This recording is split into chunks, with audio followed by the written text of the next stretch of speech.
نحمدہ ونصلی علی رسولہ الکریم اما بعد فاعوذ باللہ من الشیطان الرجیم بسم اللہ الرحمن الرحیم رب اشرح لی صدری ویسر لی امری واحلل عقدۃ من لسانی یفقہوا قولی واجعل لی وزیرا من اہلی اللہم فقہنا فی الدین اللہم انفعنا بما علمتنا وعلمنا ما ینفعنا وزدنا علما آمین یا رب العالمین سبحانک لا علم لنا الا ما علمتنا انک انت العلیم الحکیم۔ آج انشاءاللہ ہم 17th کلاس اپنی سٹارٹ کریں گے اور اس میں ہم الاسراء والمعراج دونوں کو انشاءاللہ سٹارٹ کریں گے اور اس پر ڈسکشن کریں گے۔ الاسراء اور المعراج بیسکلی دو جرنیز تھیں، دو سفر تھے، ٹریول تھا جو کہ ایک ہی رات میں پیش آئے، تو ان کا تعارف ہم دیکھیں گے، پھر اس کا مقصد کیا تھا۔ یہ دونوں اللہ تعالیٰ نے، یہ جو معجزہ تھا اس کا ایک خاص مقصد قرآن مجید میں بتایا گیا ہے، وہ ہم انشاءاللہ دیکھیں گے کہ وہ کیا تھا۔ اس کے بعد سورۃ الاسراء جو ہے اس کے اندر ہمیں اسراء کا ذکر ملتا ہے۔ اسراء کیا ہوتا ہے یہ ہم آگے جا کے پڑھیں گے، لیکن اس کا ذکر ہمیں سورۃ الاسراء کے بالکل سٹارٹ میں مل جاتا ہے۔ اور اس کے بعد معراج کا جو واقعہ ہے اس کا ذکر ہمیں سورۃ النجم کی بالکل شروع کی آیات میں، آیات نمبر 1 to 18 اس میں ملتا ہے، ٹھیک ہے۔ سورۃ المعراج بھی ہے قرآن مجید میں، سورۃ البروج بھی ہے، ان میں ذکر نہیں ہے اس کا، سورۃ النجم میں ذکر آتا ہے۔ اس کے علاوہ احادیث بہت زیادہ ہیں جن میں کہ اسراء والمعراج کا ذکر ہے، بلکہ مکی دور کی جتنے بھی احادیث ہیں نا، ٹوٹل احادیث، ان میں سے جو بلک کوانٹیٹی ہے وہ ہے ہی الاسراء والمعراج پہ۔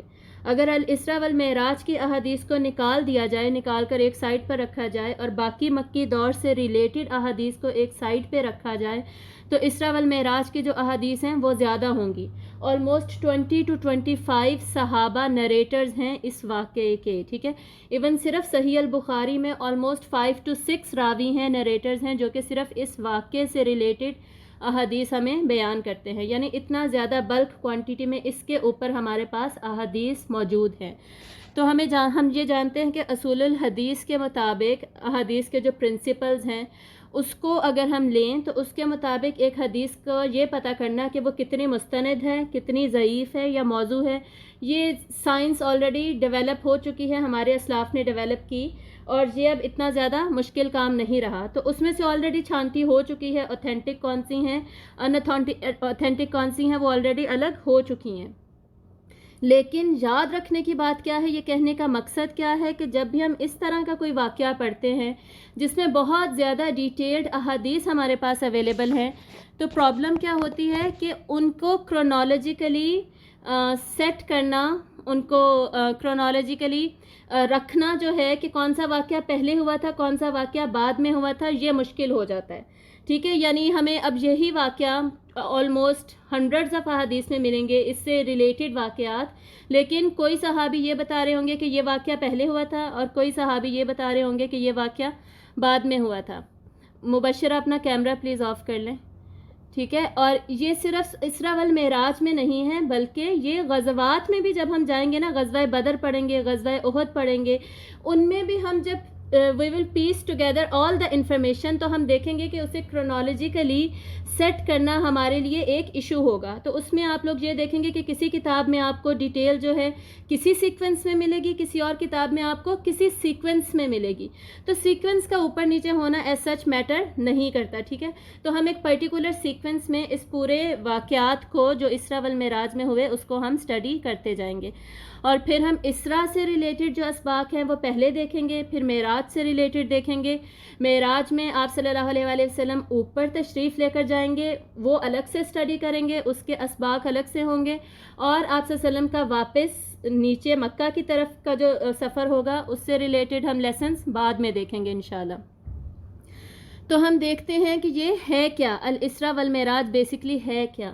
ہم جانتے ہیں، آلریڈی ہم نے پڑھ لیا، آپ صلی اللہ علیہ وآلہ وسلم پر ایک بہت مشکل دور گزرا۔ بائیکاٹ گزرا 3 سال کا، انتہائی مشکل حالات، اس سے پہلے بھی ظلم و ستم ہی چل رہا تھا، ٹھیک ہے، وہ ہم واقعات پڑھ چکے ہیں۔ اس کے بعد حضرت خدیجہ رضی اللہ تعالی عنہا کی وفات، ابو طالب کی وفات، اس کے بعد آپ کا سفر طائف، جس کو آپ نے خود کہا کہ یہ مشکل ترین واقعات میں سے ایک واقعہ، مشکل ترین دن تھا آپ صلی اللہ علیہ وآلہ وسلم کے لیے۔ تو ساری مشکلات میں سے گزر کر صبر کرنے کے بعد اللہ تعالیٰ نے آپ صلی اللہ علیہ وآلہ وسلم کو ایک یہ معجزہ دیا، ایک ذاتی تحفہ دیا، اتنے سارے دکھوں کے بعد ایک خوشی کا لمحہ دیا۔ اس میں خوشی کیا تھی؟ اس میں خوشی تھی ملاقات، اللہ تعالیٰ کے ڈیوائن پریزنس میں جانا اور اپنے بھائیوں کو ملنا۔ سارے نبی رسول بھائی بھائی ہوتے ہیں نا، آپ صلی اللہ علیہ وسلم فرماتے کہ تمام نبی آپس میں بھائی ہیں، تو اپنے بھائیوں سے ملنا، اپنے والد کو ملنا۔ حضرت ابراہیم آپ صلی اللہ علیہ وسلم فرماتے ہیں ابی نا، وہ میرے والد ہیں، ہمارے والد ہیں وہ، اور حضرت آدم علیہ السلام سے ملاقات۔ اپنوں سے جب اپنے ہی آپ صلی اللہ علیہ وسلم کے ابھی چھٹ گئے تھے اس پورے سفر میں، مکہ میں آپ کے کتنے رشتہ دار تھے جو آپ کے اگینسٹ گئے، آپ سے مخالفت کی۔ اور آپ کو یاد ہوگا جب بالکل ہم نے سیرت سٹارٹ کی تھی، آپ صلی اللہ علیہ وسلم جب حضرت خدیجہ کے ساتھ گئے تھے حضرت خدیجہ کے چچا کے پاس، تو انہوں نے کیا کہا تھا کہ آپ کے اپنے ہی آپ پر ظلم کریں گے۔ تو آپ صلی اللہ علیہ وسلم اس پر کتنے حیران ہوئے تھے کہ میرے اپنے وہ مجھے یہاں سے نکال دیں گے، وہ میرے ساتھ ایسا کریں گے، یعنی یہ انتہائی بے یقینی کی بات تھی۔ تو اس سفر پر آپ صلی اللہ علیہ وآلہ وسلم کی اس سے بھی بہترین اپنوں سے ملاقات ہوگی، ٹھیک ہے۔ تو اس سے بڑا تحفہ پھر کیا ہو سکتا ہے؟ الاسراء کسے کہتے ہیں؟ الاسراء کا جو لفظ ہے، لفظی مطلب اس کا ہوتا ہے رات کا سفر، رات کا سفر کرنا، رات کی گھڑیوں میں سفر کرنا، ٹھیک ہے۔ تو یہ اس میں رات کا سفر ہوا تھا، کہاں سے؟ بیت اللہ سے بیت المقدس تک۔ اس کی ڈیٹیل کیا تھی وہ میں آپ کو بتاتی ہوں۔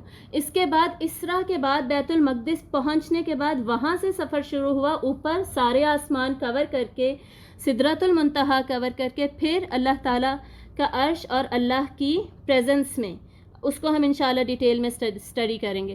المعراج بیسکلی جو ہے یہ المفعال کے وزن پہ ہے، جیسے المفتاح چابی کو کہتے ہیں۔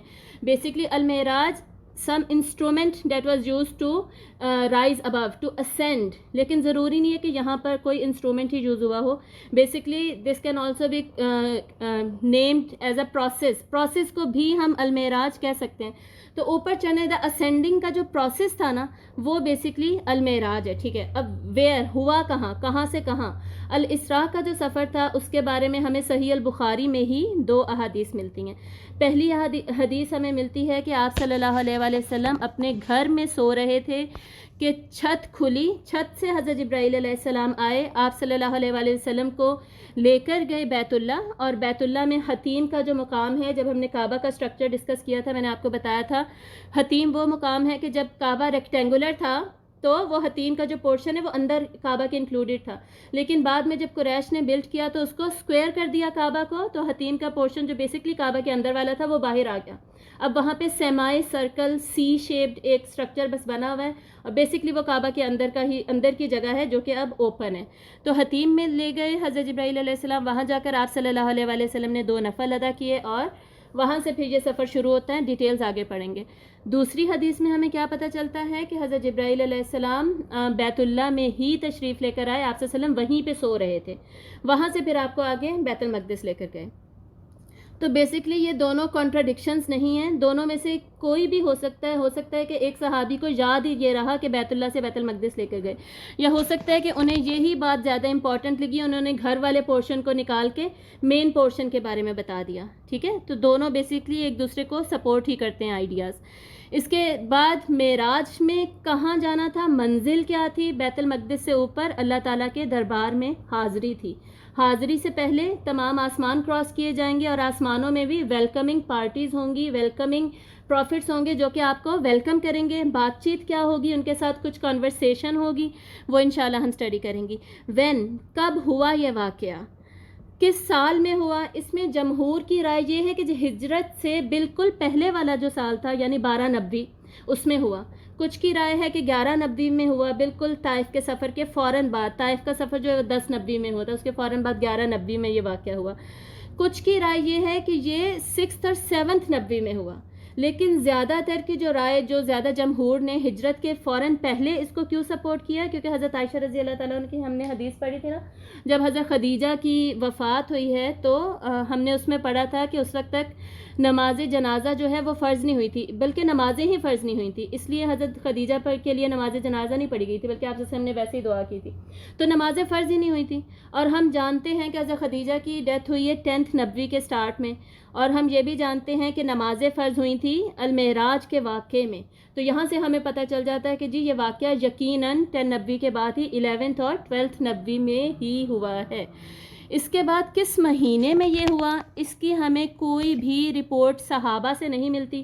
تابعین نے آلموسٹ 5 مہینے اس میں منشن کیے کہ ان 5 مہینوں میں سے کسی میں ہوا ہوگا، لیکن وہ ایز سچ کوئی میٹر نہیں کرتا کہ کس مہینے میں ہوا تھا یہ واقعہ، کیونکہ صحابہ سے ہمیں یہ رپورٹ مل ہی نہیں رہی۔ اور ہمیں یہ پتہ چلتا ہے یہاں سے صحابہ کا ایٹیٹیوڈ کیا تھا، وہ یہ نہیں دیکھتے تھے کہ کون سا واقعہ کب ہوا ہے، بلکہ وہ یہ دیکھتے تھے کہ ہو کیا رہا ہے، اس کا ہم نے کرنا کیا ہے، اس سے ہم نے سیکھنا کیا ہے۔ یہ پوری سیرت میں ہم یہی ایٹیٹیوڈ دیکھیں گے، ایون آپ صلی اللہ علیہ وآلہ وسلم کا اور صحابہ کا بھی۔ ایون اب جب مہینہ ہی نہیں پتہ تو تاریخ کا کیسے پتہ ہوگا، تاریخ کا بھی پھر ہمیں ڈیفینیٹلی نہیں پتہ۔ تو یہ جو 27 رجب مشہور ہے شب معراج سے متعلق، اس کے متعلق ایون ایک ضعیف حدیث بھی موجود نہیں ہے، ٹھیک ہے۔ اور یہ تمام جو فقہ ہے، فقہاء ہیں، وہ سب کے سب اس پر متفق ہے، چاہے فقہ حنفی کو لیں، اہل حدیث کو لیں، کسی بھی مذہب کے فقہاء کو لیں، تمام اس پر متفق ہیں کہ 27 رجب کی ایز سچ کوئی امپورٹنس نہیں ہے۔ تو ہم نے کیا کرنا ہے، الاسراء والمعراج کو سیلیبریٹ کرنے کی ضرورت نہیں ہے، بلکہ الاسراء والمعراج کے واقعے سے ہمیں جو لیسنز ملتے ہیں، جو سبق ملتے ہیں، اس پر فوکس کرنے کی ضرورت ہے۔ اتنا بڑا تحفہ اس پورے واقعے میں ہمیں ملتا ہے، وہ تھا نمازوں کا۔ تو ہماری پوری امت کو بلک آف دا امہ کیا 5 ٹائم نماز پڑھ رہی ہے؟ 5 ٹائم نماز پڑھنے کی فکر نہیں ہے، لیکن 27 رجب کو اسپیسیفکلی عبادت کرنا اور روزہ رکھنا یہ اپنے اوپر فرض کیا ہوا ہے۔ جو اللہ نے فرض نہیں کیا وہ اپنے اوپر فرض کیا ہوا ہے، جو اللہ نے اس خاص موقع پہ خاص تحفہ دیا اس کی کوئی فکر ہی نہیں ہے۔ تو یہ ہماری امت کے زوال کے وجوہات ہیں آج کل۔ تو یہ بیسکلی کیا تھا، آپ اس میں دیکھ سکتے ہیں اس پکچر میں کہ نیچے بیت اللہ کو دیکھیے ذرا، بیت اللہ سے آگے الاقصی مسجد تک، وہ کہاں پر ہے؟ فلسطین میں، جیروسلم میں، ٹھیک ہے، جس کا پرانا نام ایلیا تھا وہاں پر۔ اور اس سفر کا بیسکلی 1300 آلموسٹ کلومیٹرز بنتے ہیں، جو کہ آپ صلی اللہ علیہ وآلہ وسلم کو ایک ہی رات میں چند گھڑیوں میں وہ سفر کروا دیا گیا۔ کیسے کروایا گیا یہ ہم سٹڈی کریں گے۔ آج بھی اگر ہم پلین پہ جائیں بیت اللہ سے بیت المقدس تک تو 1 گھنٹہ 52 منٹس، آلموسٹ 2 آورس لگیں گے، اور اس زمانے پر جو قافلے میں سفر کیا جاتا تھا اس میں آلموسٹ 45 منٹس لگتے تھے، ٹھیک ہے، قافلے پہ سفر کرنا۔ تو یہ ایک معجزہ تھا جو خصوصاً اللہ تعالیٰ نے آپ صلی اللہ علیہ وآلہ وسلم کو دیا۔ اب آپ دیکھ رہے ہیں یہ اسراء جو زمین پہ سفر ہو رہا ہے، معراج جو اوپر کو سفر ہو رہا ہے۔ عموماً لوگوں کو نہیں پتہ ہوتا کہ اسراء والمعراج میں فرق کیا ہوتا ہے، تو اس کو دھیان سے دیکھیے گا۔ اور اب ہمیں پتہ کیا چلا، the combination of these 2 journeys that happened on the same night, وہ آج ہم اسٹڈی کرنے لگے ہیں انشاءاللہ۔ یہاں پہ بھی آپ دیکھ سکتے ہیں مکہ کی لوکیشن نیچے والے یلو سٹار کے اوپر، اور اوپر ہے جیروسلم کی لوکیشن۔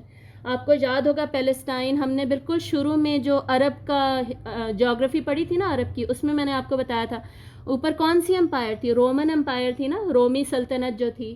تو فلسطین اس وقت رومی سلطنت کے انڈر تھا، ٹھیک ہے۔ رومی سلطنت میں کون سا مذہب اس وقت چل رہا تھا؟ عیسائیت تھی، کرسچینٹی تھی، ٹھیک ہے۔ تو جیروسلم کو مقدس کون کون مانتے ہیں؟ عیسائی تو مانتے ہی نہیں ہیں، یہودی مانتے ہیں، یا پھر ہم مسلمان مانتے ہیں، ٹھیک ہے۔ تو یہودیوں سے یہ چھن چکا تھا اور چھن کر عیسائیوں کے پاس جا چکا تھا۔ عیسائیوں نے یہودیوں کی بے عزتی کرنے کے لیے اور ان سے نفرت کے اظہار کے لیے یہاں پر جو بھی اس وقت ہیکل سلیمانی بنا ہوا تھا، مسجد بنی ہوئی تھی، اس کو وہ گرا چکے تھے، ٹھیک ہے۔ گرا کر وہاں پہ کیا تھا؟ ملبے کے علاوہ وہاں پر کچھ نہیں تھا اس زمانے میں، رومن امپائر کی بادشاہت میں، ٹھیک ہے۔ تو یہ ہم یاد رکھیں گے انشاءاللہ۔ اس کے بعد اب سب سے پہلے ہم مقصد دیکھ لیتے ہیں، پھر سفر پہ تو ہم آئیں گے نا، تو سفر کی ڈیٹیلز ہم پڑھ لیں گے۔ تو سورۃ الاسراء کی پہلی آیت میں ہی اللہ تعالیٰ مقصد بتا دیتے ہیں کہ یہ سفر آپ کو کیوں کروایا جا رہا ہے۔ اس آیت کو ہم پورا اسٹڈی کر لیتے ہیں۔ اعوذ باللہ من الشیطان الرجیم، بسم اللہ الرحمن الرحیم۔ سبحان الذی اسری بعبدہ لیلا من المسجد الحرام الی المسجد الاقصی الذی بارکنا حولہ لنریہ من آیاتنا یہ مقصد ہے. انہ هو السمیع البصیر، پاک ہے وہ ذات جو کہ لے گیا اپنے بندے کو، بعبدہ، اپنے بندے کو. اپنے بندے کا کیا مطلب ہے؟ اللہ تعالیٰ آپ صلی اللہ علیہ وآلہ وسلم کو اپنے ساتھ ریلیٹ کر رہے ہیں کہ یہ میرا خاص بندہ ہے. بندہ کیا ہوتا ہے؟ عبد ہوتا ہے عبادت کرنے والا، ٹھیک ہے، ورشپر. یہ ایک خاص عبادت کرنے والا بندہ ہے جس کو اللہ تعالیٰ اپنے ساتھ منسوب کر کے بتا رہے ہیں. یہ بیسکلی آپ صلی اللہ علیہ وآلہ وسلم کو ایک سٹیٹس دیا جا رہا ہے، ٹھیک ہے. آپ صلی اللہ علیہ وسلم کی اہمیت ہمیں یہاں سے واضح ہو رہی ہے. کب لے گئے؟ رات میں. لیلن میں بیسکلی انکلوڈیڈ ہے رات کے ایک تھوڑے سے پہر میں، ٹھیک ہے. اس کے اوپر جو 2 تنوین آ رہی ہے نا، اس کا یہ مطلب ہے رات کے چھوٹے سے پہر میں اللہ تعالیٰ لے گئے من المسجد الحرام، مسجد حرام سے، الی المسجد الاقصی، مسجد اقصی تک، الذی بارکنا حولہ، جس کی ارد گرد کو، ماحول کو، اطراف کو ہم نے برکت دے رکھی ہے. ہم جانتے ہیں کہ مسجد اقصی کیا ہے؟ بیسکلی بیت المقدس. پورا وہ علاقہ جو ہے صرف مسجد تک محدود نہیں ہے وہ علاقہ، بلکہ ارد گرد تک پھیلا ہوا ہے، جس کو کہ ہم مقدس علاقہ کہتے ہیں، اور اس میں اللہ تعالیٰ نے برکت رکھی ہے. یہاں سے یہ آپ یاد رکھیے گا کہ ہمارے پورے دین میں بیسکلی مقدس جو مقامات ہیں نا، وہ 3 ہیں، جن کو آپ صلی اللہ علیہ وآلہ وسلم نے بتایا کہ یہ مقدس علاقے ہیں، برکت والے علاقے ہیں. وہ کون سے ہیں؟ مسجد حرام، ٹھیک ہے، خانہ کعبہ. نمبر 2 مسجد نبوی. نمبر 3 صلی اللہ علیہ وسلم. نمبر 3 مسجد اقصی. یہ 3 مقدس مقامات ہیں، لیکن حرم 2 ہی ہیں. یہ آپ نے یاد رکھنا ہے، حرم 3 نہیں ہیں، حرم 2 ہیں. حرم کیا ہوتا ہے آپ کو پتہ ہے، آلریڈی میں نے ڈیفائن کیا ہوا ہے، پہلے بتا دوں ہیں کون سے؟ مسجد حرام اور مسجد نبوی صلی اللہ علیہ وسلم. یہ 2 ہی حرم ہیں ہمارے. حرم کیا ہوتے ہیں؟ زیادہ حرمت والی جگہ ہیں. یہ ایسی حرمت والی جگہ ہیں کہ کچھ پرٹیکولر کام جو باقی جگہوں پہ کرنے الاؤڈ ہیں، جائز ہیں، حلال ہیں، یہاں پر کرنے حرام ہیں. فار ایگزامپل شکار کرنا، فار ایگزامپل بلا وجہ درختوں کو کاٹنا، ٹھیک ہے. اور بھی اس میں بہت کچھ آ جاتا ہے، فی الحال یہ ہمارا ٹاپک نہیں ہے، لیکن جنرل انفارمیشن میں آپ کو ساتھ ساتھ دے رہی ہوں. آپ نے یاد رکھنا ہے 2 ہمارے حرم ہیں. تو برکت کیا ہوتی ہے؟ اللہ نے اس کے ارد گرد برکت رکھی. ان تینوں مقامات پر برکت ہے. برکت ہوتی کیا ہے؟ برکت کی ڈیفینیشن ہمیں ان جنرل تھوڑی سی آنی چاہیے. برکت کا مطلب ہے increment of goodness in some thing, کسی بھی چیز میں بھلائی کا، خیر کا بڑھ جانا. ٹھیک ہے، بھلائی خیر کیسے بڑھ جاتی ہے؟ فار ایگزامپل کھانا کھاتے ہوئے ہم جب بسم اللہ پڑھتے ہیں ہمیں پتہ ہے اس میں برکت آ گئی، بھلائی بڑھ گئی. کیسے بھلائی بڑھ گئی؟ وہ کھانا اب زیادہ تر لوگوں کو پورا آئے گا، اس کی جو غذائیت ہے وہ اب ہمیں زیادہ فائدہ دے گی، زیادہ پہنچے گی. اس کھانے سے جو ہمیں طاقت ملنی تھی وہ اب ہمیں زیادہ ملے گی. اس میں اگر کوئی بیماریاں تھیں وہ اللہ تعالیٰ نے نکال دیں، وہ اب ہمیں افیکٹ نہیں کریں گی. ہو کیا رہا ہے؟ اس کھانے کی برکت بڑھتی جا رہی ہے. سمجھ آ رہی ہے؟ اس میں جو بھی بھلائی خیر پاسبل ہے وہ بڑھ گئی. تو مسجد اقصی کا یہاں پر ذکر ہے کہ اس کے اطراف میں بھی اللہ تعالیٰ نے برکت رکھی ہے، بھلائی ہی بھلائی ہے اس کے ارد گرد. اب یہ سفر اللہ نے کرایا کیوں؟ لِنُرِيَهُ مِنْ آیاتنا، تاکہ ہم آپ کو دکھائیں اپنی نشانیاں، اپنی آیات، سائن بورڈز دکھائیں. سائنس دکھانے سے کیا ہوتا ہے؟ سائنس دیکھیں، اللہ تعالیٰ کے جب بھی ہم سائنس دیکھتے ہیں نا، ہمارے لیے اللہ کی کیا سائنس ہے؟ اللہ نے کہا ہے باہر نکلو، آسمان، زمین، درخت، پودے، یہ پھل پھول، پہاڑ، اس سب کو دیکھو، یہ میرے سائنس ہے. دیکھنے سے کیا ہوتا ہے؟ دیکھنے سے نمبر 1 ہمارا ایمان بڑھتا ہے. ٹھیک ہے، ایمان کو تقویت ملتی ہے، مضبوطی ملتی ہے. نمبر 2 ایمان بڑھنے کے بعد یہ سارا جو سائنس کا کام ہی یہ ہے کہ وہ اشارہ کرتے ہیں اللہ کی توحید کی طرف، ہمیں اللہ سے جوڑتے ہیں، ہمارا اللہ کے ساتھ کنیکشن مضبوط بناتے ہیں. اس وجہ سے اس کا مقصد کیا ہے پوری جرنی کا؟ کہ آپ صلی اللہ علیہ وسلم کو اللہ کے وہ سائنس دکھائے جائیں جس سے آپ صلی اللہ علیہ وسلم کا وہ ایمان جو آلریڈی تقویت والا ہے اس کو مزید تقویت ملے گی. ٹھیک ہے، مزید مطمئن ہوگا آپ کا دل، جو کہ حالات کی وجہ سے کچھ پریشان تھا، آپ کو اطمینان ملے گا. اور آپ اللہ تعالیٰ سے جب ملاقات ہوگی، آلریڈی آپ صلی اللہ علیہ وسلم کا تو بیلیف اسٹرانگ ہی تھا، لیکن مزید اللہ کی توحید آپ دیکھیں گے اور اللہ کی توحید کا بیسکلی مظاہرہ دیکھیں گے. ٹھیک ہے، انہ هو السمیع البصیر، بے شک اللہ بہت زیادہ سننے والا ہے اور بہت زیادہ دیکھنے والا ہے. اور سورۃ النجم میں المعراج کے واقعے کا ذکر ہے، وہاں پہ بھی سیم یہی ریزن دیا جا رہا ہے. اسے دیکھیں، یہ آیت نمبر 18 ہے. لقد رأى من آیات ربہ الکبریٰ، تاکہ یقیناً اس نے دیکھیں. کس نے دیکھیں؟ آپ صلی اللہ علیہ وآلہ وسلم نے دیکھیں وہاں پر اپنے رب کی نشانیاں بڑی بڑی. تو بیسکلی الاسراء بھی ایک معجزہ ہے، لیکن المعراج اس سے بھی بڑا معجزہ ہے. اوپر جانا جس کو بہت سارے لوگوں نے ویسے ہی ریجیکٹ کر دیا تھا، ایون ابھی بھی کافی سارے لوگ اس کو ریجیکٹ کرتے ہیں. کس طرح ریجیکٹ کرتے ہیں وہ ہم دیکھیں گے. پھر اوپر جا کے پروفٹس کو ملنا، پھر پروفٹس کو مل کر پھر واپسی پر کیا کیا مشاہدے ہوئے. اور یہ جو آیات الکبریٰ ہے نا، بڑی بڑی نشانیاں، یہ بیسکلی 3 چیزوں کو کہا گیا ہے. ٹھیک ہے، علماء جو لکھتے ہیں وہ 3 چیزیں کیا ہیں وہ ہم المعراج میں کے واقعے میں ہی انشاءاللہ جا کے پڑھیں گے. ابھی میں سارے سرپرائزز اوپن نہیں کر رہی، اور انشاءاللہ ڈیٹیل میں اسٹڈی کریں گے. ٹھیک ہے، اور نشانیاں کیوں دکھائی جا رہی ہیں یہ اب آپ کو سمجھ آ گئی کہ نشانیاں کیوں دکھائی جا رہی ہیں. اس کے بعد ہاں جی، کس کے ساتھ گئے؟ ود ہوم، آپ صلی اللہ علیہ وآلہ وسلم کے ساتھ تھے تمام فرشتوں کے سردار حضرت جبرائیل علیہ السلام، اور تمام انبیاء کے سید، انبیاء کے سردار آپ صلی اللہ علیہ وآلہ وسلم نے حضرت جبرائیل علیہ السلام کے ساتھ یہ سفر کیا. کیسے کیا؟ اس میں ہم نے یاد رکھنا ہے کہ آپ صلی اللہ علیہ وسلم نے جسم اور روح سمیت یہ سفر کیا تھا. یہ کوئی خواب نہیں تھا کہ آپ صلی اللہ علیہ وسلم نے خواب میں نہیں دیکھا اس کو، اور نہ ہی صرف آپ صلی اللہ علیہ وسلم کی روح کو نکال کر لے جایا گیا. ٹھیک ہے، اس طرح تو ہماری روح تو پتہ نہیں، ہم امریکہ میں بھی سفر کر رہے ہوتے ہیں، جب ہم سو رہے ہوتے ہیں ہم ڈریمز میں کہاں کہاں نہیں جاتے ہیں. ٹھیک ہے، بہت ساری جگہوں پہ جا کے ہم وہ آتے ہیں. یا ہمیں پتہ ہے یہ حدیث ہے، آپ صلی اللہ علیہ وآلہ وسلم نے فرمایا کہ جب ہم سوتے ہیں تو ہماری روح کو نکال لیا جاتا ہے. ٹھیک ہے، اور پھر جب ہم جس نے جاگنا ہوتا ہے اس کی روح اللہ تعالیٰ واپس بھیج دیتے ہیں، اور جس نے مرنا ہوتا ہے بس اس کی روح چلی جاتی ہے، تو وہ پھر فوت ہو جاتا ہے. موت میں سوتے ہوئے ایسے لوگ فوت ہوتے ہیں. تو بیسکلی اس طرح کا کچھ نہیں تھا، یہ جسم اور روح سمیت سفر تھا. اگر ایسا نہ ہوتا تو اس میں معجزہ کیا ہے؟ پھر معجزے والی بات ہی کیا تھی؟ میریکل ہی یہ تھا کہ آپ صلی اللہ علیہ وسلم باڈی ود سول یہ سفر کیا گیا. ٹھیک ہے، اس بات کے ریجیکٹرز آپ کو آج کل کے زمانے میں بھی ملیں گے. بہت سارے اسکالرز، میں اب نام نہیں لینا چاہتی، ایک فیمس اسکالر بھی ہیں، سب کو ہی پتہ ہوگا، پاکستانی، وہ اس بات کے ریجیکٹر ہیں. لیکن جو اسلاف نے ہمیں بتا دیا، ہمیں اس پوائنٹ کے ساتھ سٹک کرنا چاہیے. دیکھیں، اس بات کو ریجیکٹ کرنے سے فرق کیا پڑ جائے گا؟ اگر آپ اس کو مان رہے ہیں تب تو آپ کی بچت ہو جائے گی. فرض کریں ریجیکٹ کر دیا اور اللہ تعالیٰ نے پوچھ لیا کہ بھئی ریجیکٹ کیوں کیا تھا، پھر ہم کیا جواب دیں گے؟ اور اس بات سے ہمارے عمل میں تو کوئی فرق نہیں پڑ رہا نا. تو یہ آؤٹ آف دا بورڈ جا کے اس کو ریجیکٹ کرنے میں ہمارا بینیفٹ ہے کیا؟ تو ایسے اسکالرس کو فالو کرنے کی ضرورت ہے ہی نہیں، جو کہ بیسکلی ہمارے اسلاف اور آباء و اجداد کے اگینسٹ جا کر اپنی نئی تھیوریز پیش کرتے ہیں. یہ وہی میں انہی اسکالر کی بات کر رہی ہوں جو اس بات کے بھی انکاری ہیں کہ حضرت عیسیٰ علیہ السلام بھی فوت ہو چکے ہیں، اوپر اللہ نے انہیں اٹھایا نہیں. حالانکہ ہم شروع سے اسی بات کو مانتے ہیں، قرآن و حدیث کے وہی ریفرنسز لیتے ہیں کہ حضرت عیسیٰ علیہ السلام بیسکلی اللہ کے پاس حیات موجود ہیں، اللہ نے انہیں ویسے ہی اوپر اٹھا لیا تھا. ٹھیک ہے، تو کہنے کا مقصد کیا ہے؟ ایسے اسکالرس کو پلیز نہ سنیں، نہ فالو کریں. اپنی جنریشنز کو بتائیں، اپنے بچوں کو بتائیں یہ وہ اسکالرز ہیں، ان کو فالو مت کیجیے. اور کیسے گئے تھے؟ الاسراء کا جو سفر ہوا تھا وہ البراق پہ ہوا تھا. یہ سواری تھی. سواری جو ہے اس کی ڈیٹیلز آگے حدیث میں آئیں گی. اور اوپر کا جو سفر ہوا تھا وہاں پر پھر کوئی سواری موجود نہیں تھی، صرف حضرت جبرائیل ساتھ تھے.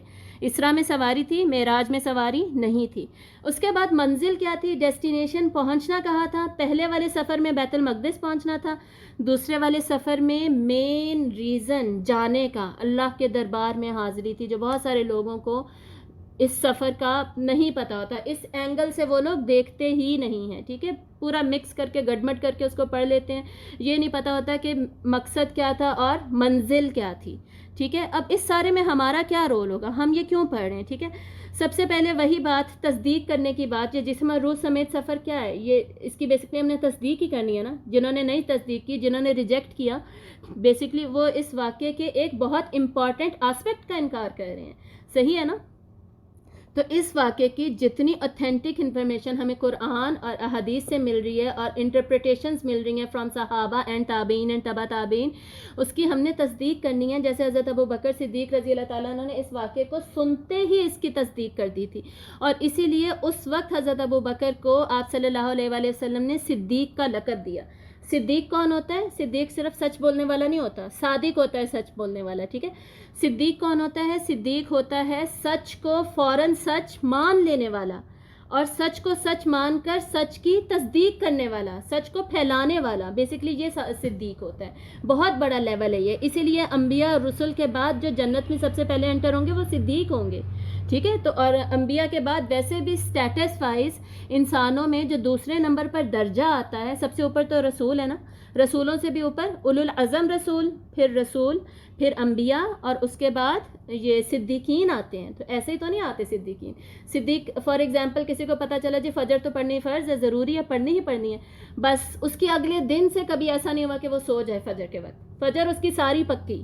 ٹھیک ہے، یہ ہے صدیق. اور یہ لیول آج کل ہم سے نہیں اچیو کیا جاتا، حالانکہ ہونا چاہیے. تو یہ اس واقعے کی تصدیق کرنی، اور اس کے بعد پھر اس واقعے سے ہم نے انشاءاللہ پورے واقعے سے سبق سیکھنے. اور یہ کافی لمبا واقعہ ہے، اس کو پڑھیں گے انشاءاللہ سبق سیکھیں گے. تو الاسراء، اس سفر کا آغاز کیسے ہوا؟ آپ صلی اللہ علیہ وسلم حتیم میں موجود، یہاں تک ہم نے دیکھ لیا تھا.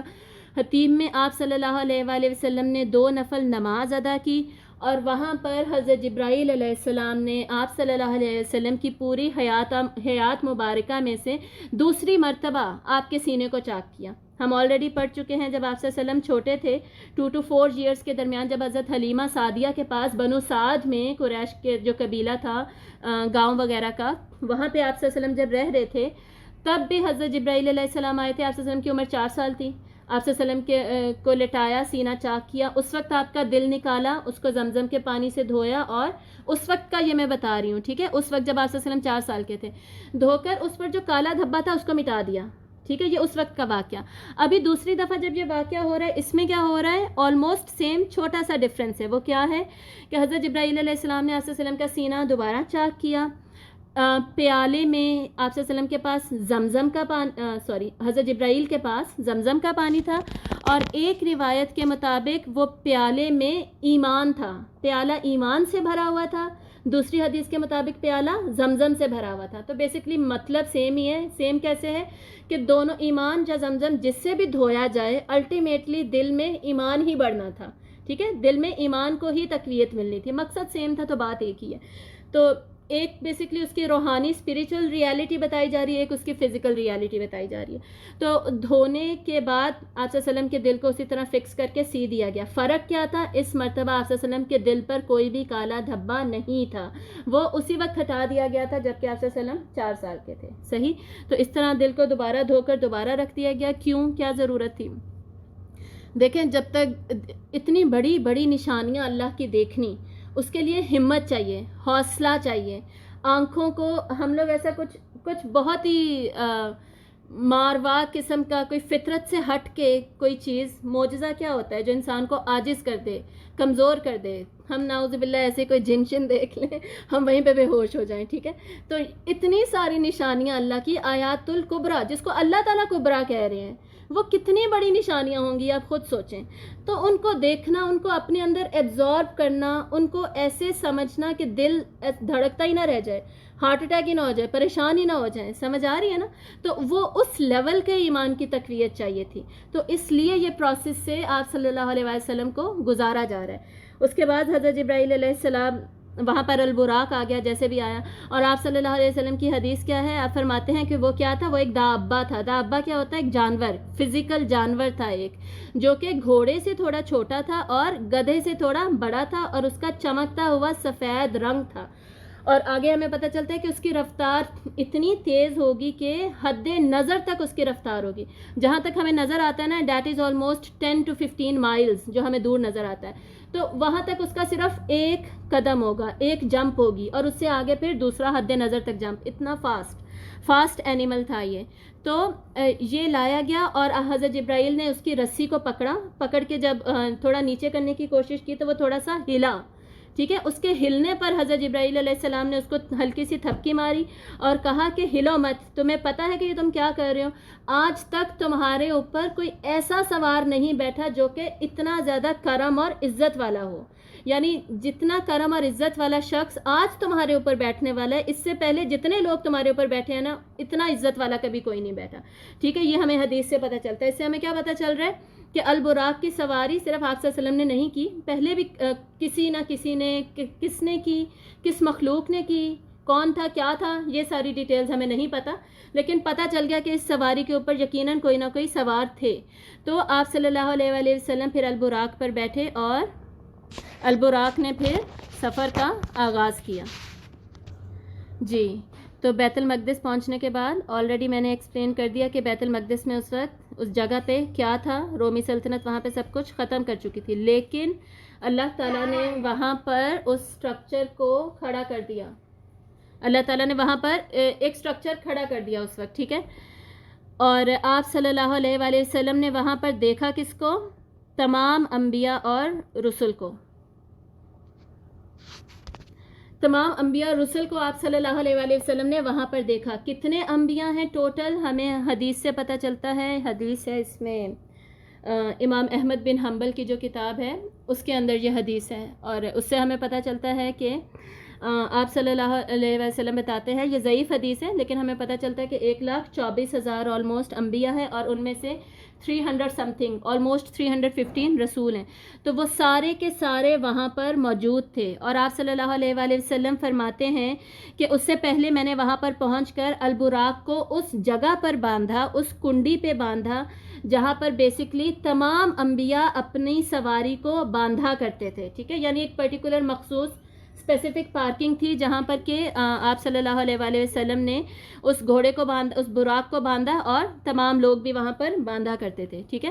اور یہاں پر پہنچنے سے پہلے بھی آپ صلی اللہ علیہ وآلہ وسلم حضرت موسیٰ علیہ السلام کی قبر کے پاس سے گزرے، اور آپ صلی اللہ علیہ وسلم نے دیکھا کہ حضرت موسیٰ علیہ السلام اپنی قبر میں نماز پڑھ رہے تھے. اور یہاں پہنچ کر بھی آپ صلی اللہ علیہ وآلہ وسلم نے حضرت موسیٰ علیہ السلام کی طرف دیکھا تو وہ وہاں پر نماز پڑھ رہے تھے. پھر آپ صلی اللہ علیہ وآلہ وسلم کی نظر حضرت عیسیٰ پر پڑی تو حضرت عیسیٰ بھی وہاں پر نماز پڑھ رہے تھے.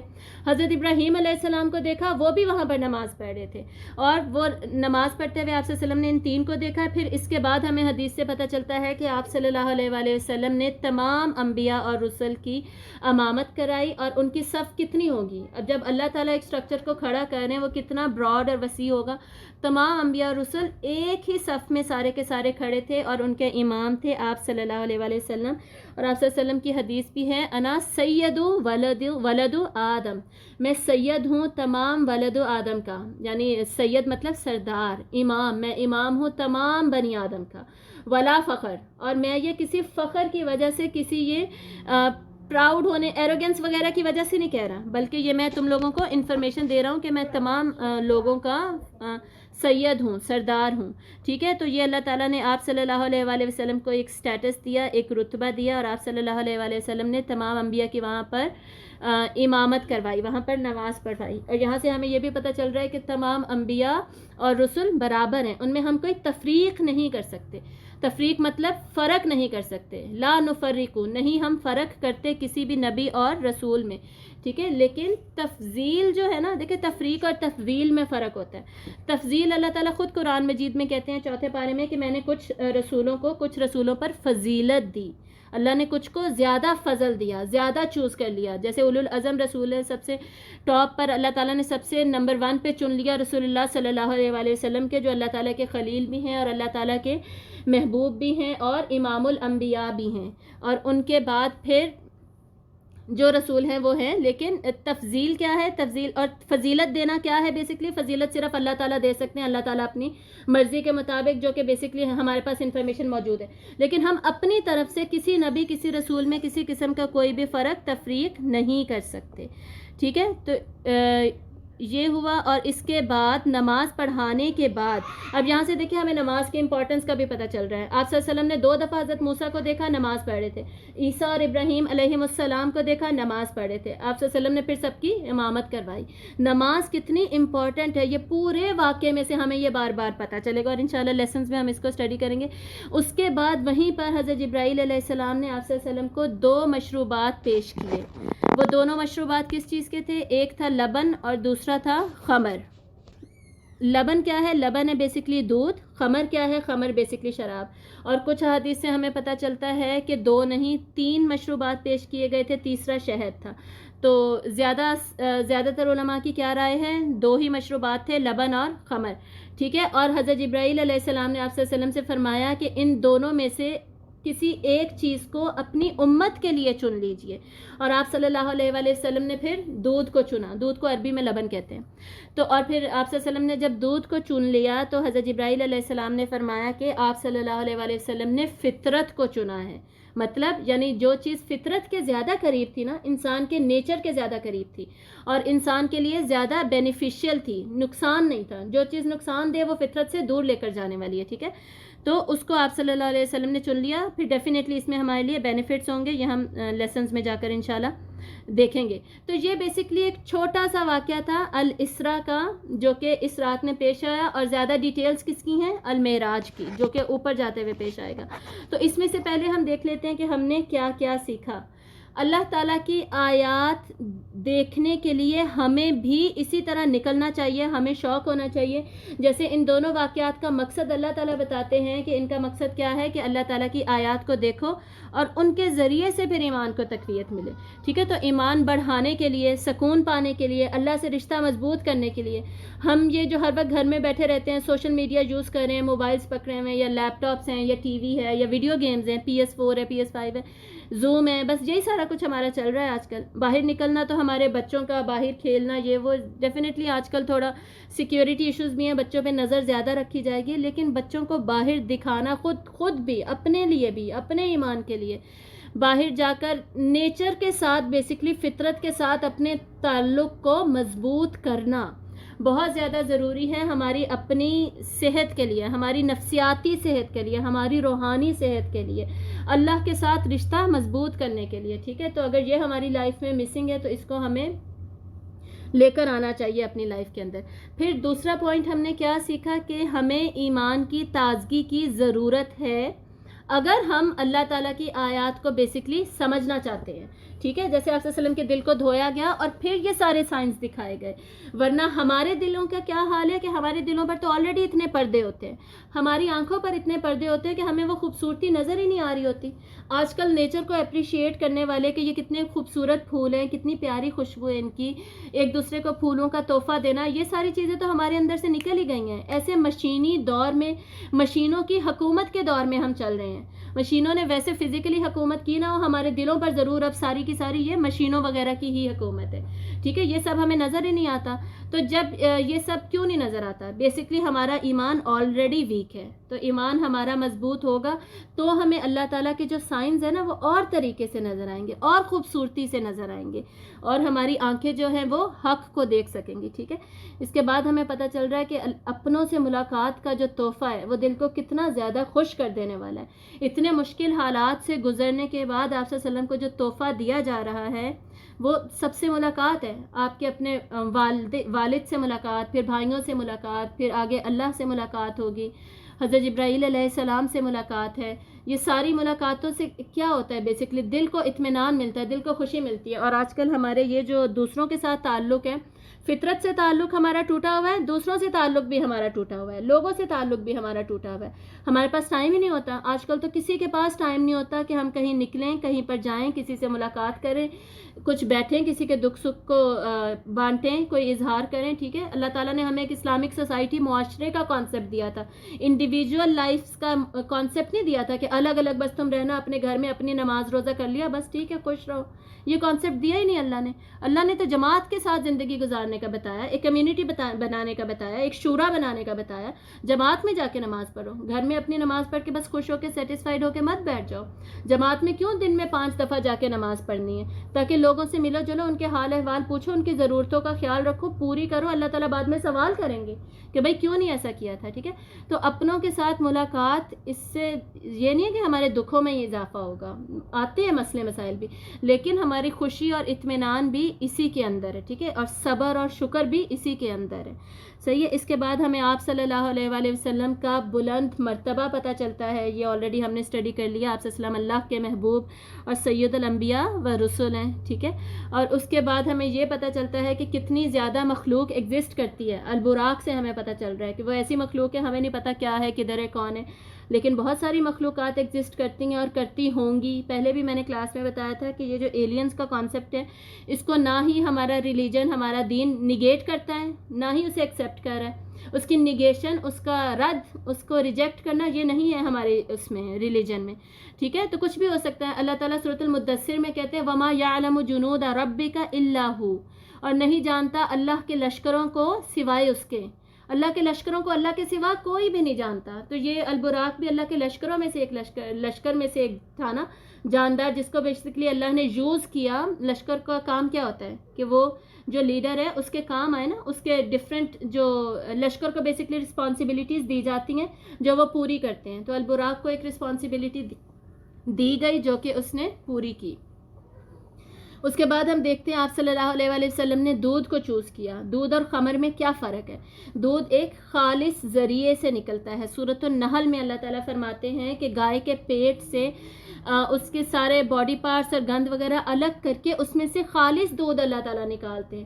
جبکہ خمر کیا ہے، شراب کیا ہے، اس کا سورس ہی کرپٹڈ ہے، اس کا سورس ہی غلط ہے. بیکٹیریا انفیسٹڈ ہوتا ہے. جس چیز سے بھی بیسکلی خمر بنایا جاتا ہے وہ اس چیز کو رکھ دیا جاتا ہے اتنا عرصہ. اس میں بیکٹیریا جب انفیسٹ کر جائے گا اس کو چینج کر دے گا سارا اس کا ٹیسٹ، شکل وغیرہ وغیرہ وغیرہ، تو وہ بنتا ہے خمر.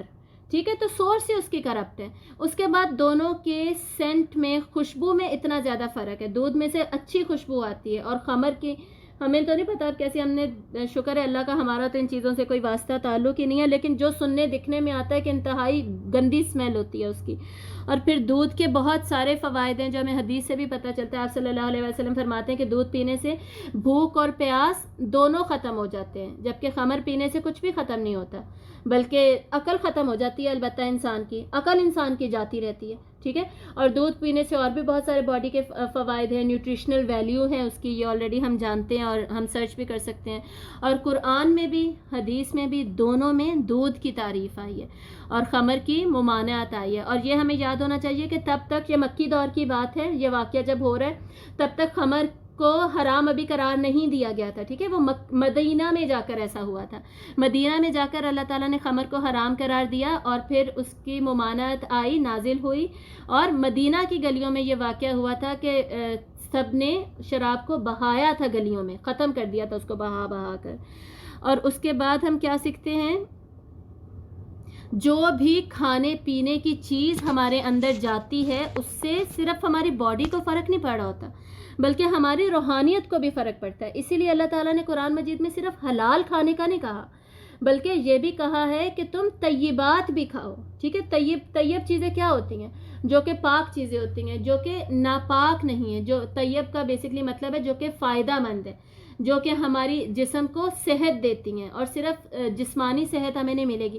کھانا پینا ہمارے صرف جسم کو افیکٹ نہیں کر رہا ہوتا بلکہ ہماری عبادات کو، ٹھیک ہے، ہماری روحانی صحت کو، ہماری نفسیاتی صحت کو، ہر چیز کو جو ہم باڈی کے اندر ڈالیں گے وہ ہمارے پورے کے پورے وجود، پوری پرسنالٹی کو افیکٹ کرتا ہے. ہماری صرف ریالٹی، فزیکل ریالٹی نہیں ہے، ہماری اسپریچول ریالٹی بھی ہے.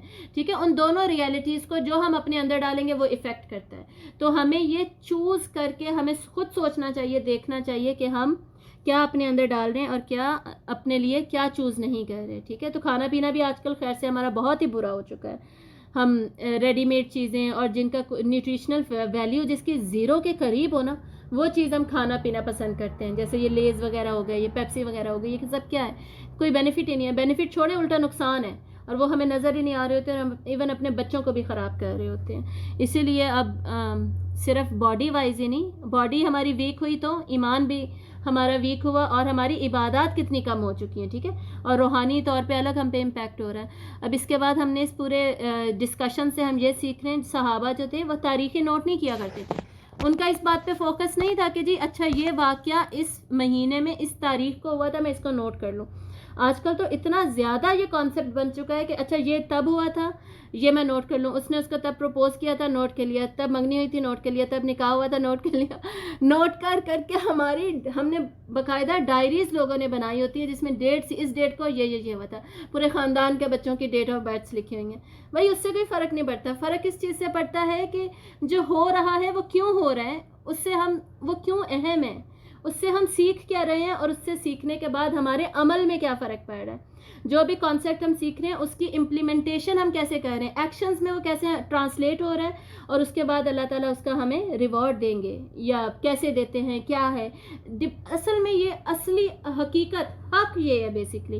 اور ہمیں شیطان نے باطل کے پیچھے لگایا ہوا ہے, جو ان امپورٹنٹ چیزیں ہیں نا اس کے پیچھے ہمیں لگایا ہوا ہے, جو امپورٹنٹ چیزیں ہیں وہ الحمدللہ جی ہم بالکل بھول چکے ہیں. تو ہم نے واپس کس پر آنا ہے, اپنے اسلاف کے طریقوں پر آنا ہے. ٹھیک ہے, اب اس کے بعد ہم دیکھتے ہیں المعراج کا واقعہ کیا ہے. بیت المقدس سے اب یہ شروع ہوگا.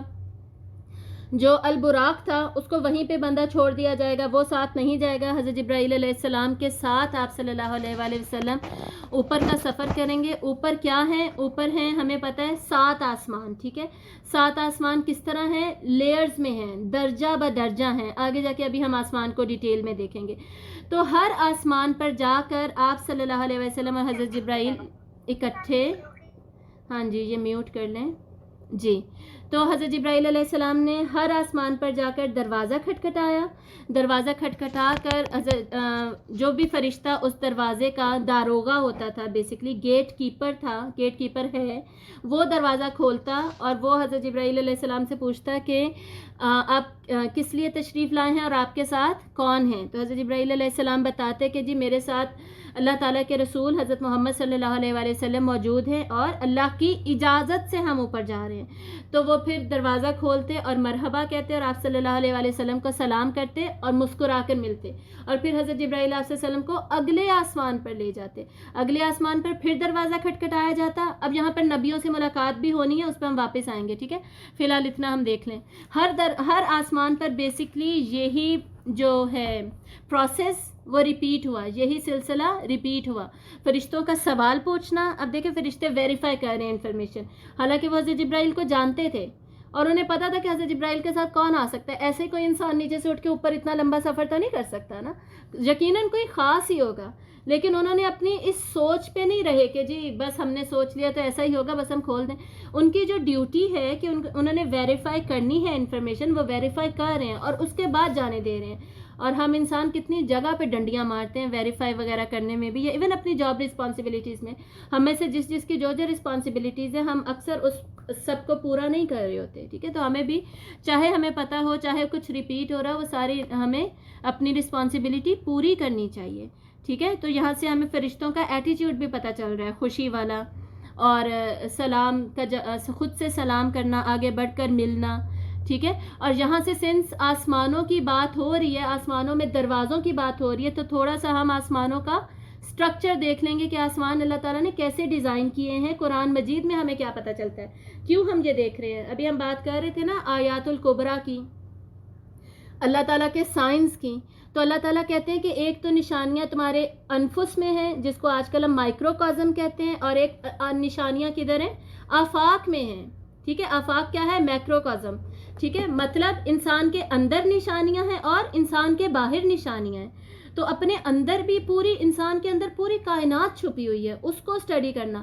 پھر انسان کے باہر آفاق میں, خصوصاً سماوات میں یونیورس کیا ہے. یونیورس ہمیں مارول کر دیتا ہے, ہمیں حیران و پریشان کر دیتا ہے کہ اتنا بڑا, اتنا خوبصورت, ختم ہی نہیں ہو رہا, اور دماغ گھوم جاتا ہے ہمارا جب ہم پورے یونیورس کے بارے میں سوچتے ہیں. تو اس کے بارے میں اللہ تعالیٰ قرآن مجید میں کیا کہتے ہیں, اس کو ہم سائنس کی روشنی میں دیکھیں گے. سائنس نے بھی کتنا ڈسکور کیا, کیا کیا, پکچرز ہمارے پاس کتنی ہیں, کیا ہے, کیسے ہے. اچھا, یہ جو انفارمیشن میں نے ابھی آپ کے سامنے یہ آیات آپ دیکھ رہے ہیں, یہ ٹاپ آف دا ہیڈ پہ میرے دماغ میں جتنی تھی, جو میرے فی الحال ذہن میں آئیں وہ ساری میں نے لکھ دی. یہ میں آپ کو بتاتی جاؤں گی. اس کے علاوہ بھی ہو سکتا ہے قرآن مجید میں اور بھی ہوں. تو بیسکلی ابھی بیٹھے بیٹھے جتنی میرے ذہن میں آئی تھی وہ ساری انفارمیشن میں نے یہاں پر لکھ دی ہے. ٹھیک ہے, تو ہمیں پتہ چلتا ہے بار بار, یہ ہم سورۃ الملک میں بھی پڑھتے ہیں یہ آیت, لیکن میں نے لکھی ہے سورہ نوح کی. الم تروا کیف خلق اللہ سبع سماوات طباقا, کیا تم دیکھتے نہیں ہو تم سارے کے سارے کہ اللہ نے کیسے بنائے ہیں 7 آسمان تہ در تہ. تو ہمیں پتہ چل گیا کہ آسمان اللہ نے کیسے بنائے ہیں, اس طرح 7 skies in layers بنائے ہیں.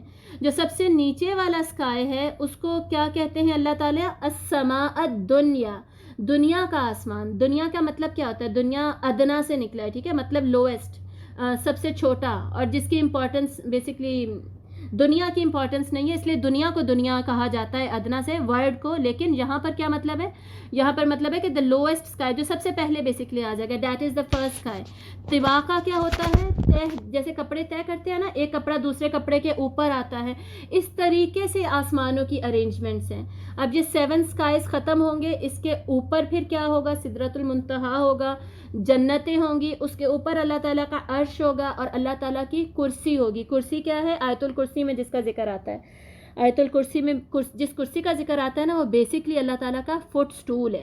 ٹھیک ہے، اور اس کے بارے میں ہمیں حدیث سے پتہ چلتا ہے کہ اس فٹ سٹول کا، اللہ کی کرسی کا جو سائز ہے وہ اتنا ہے کہ یہ جو پورا آسمان و زمین ہے نا، یہ اس کے سامنے ایک انگوٹھی کے برابر ہے.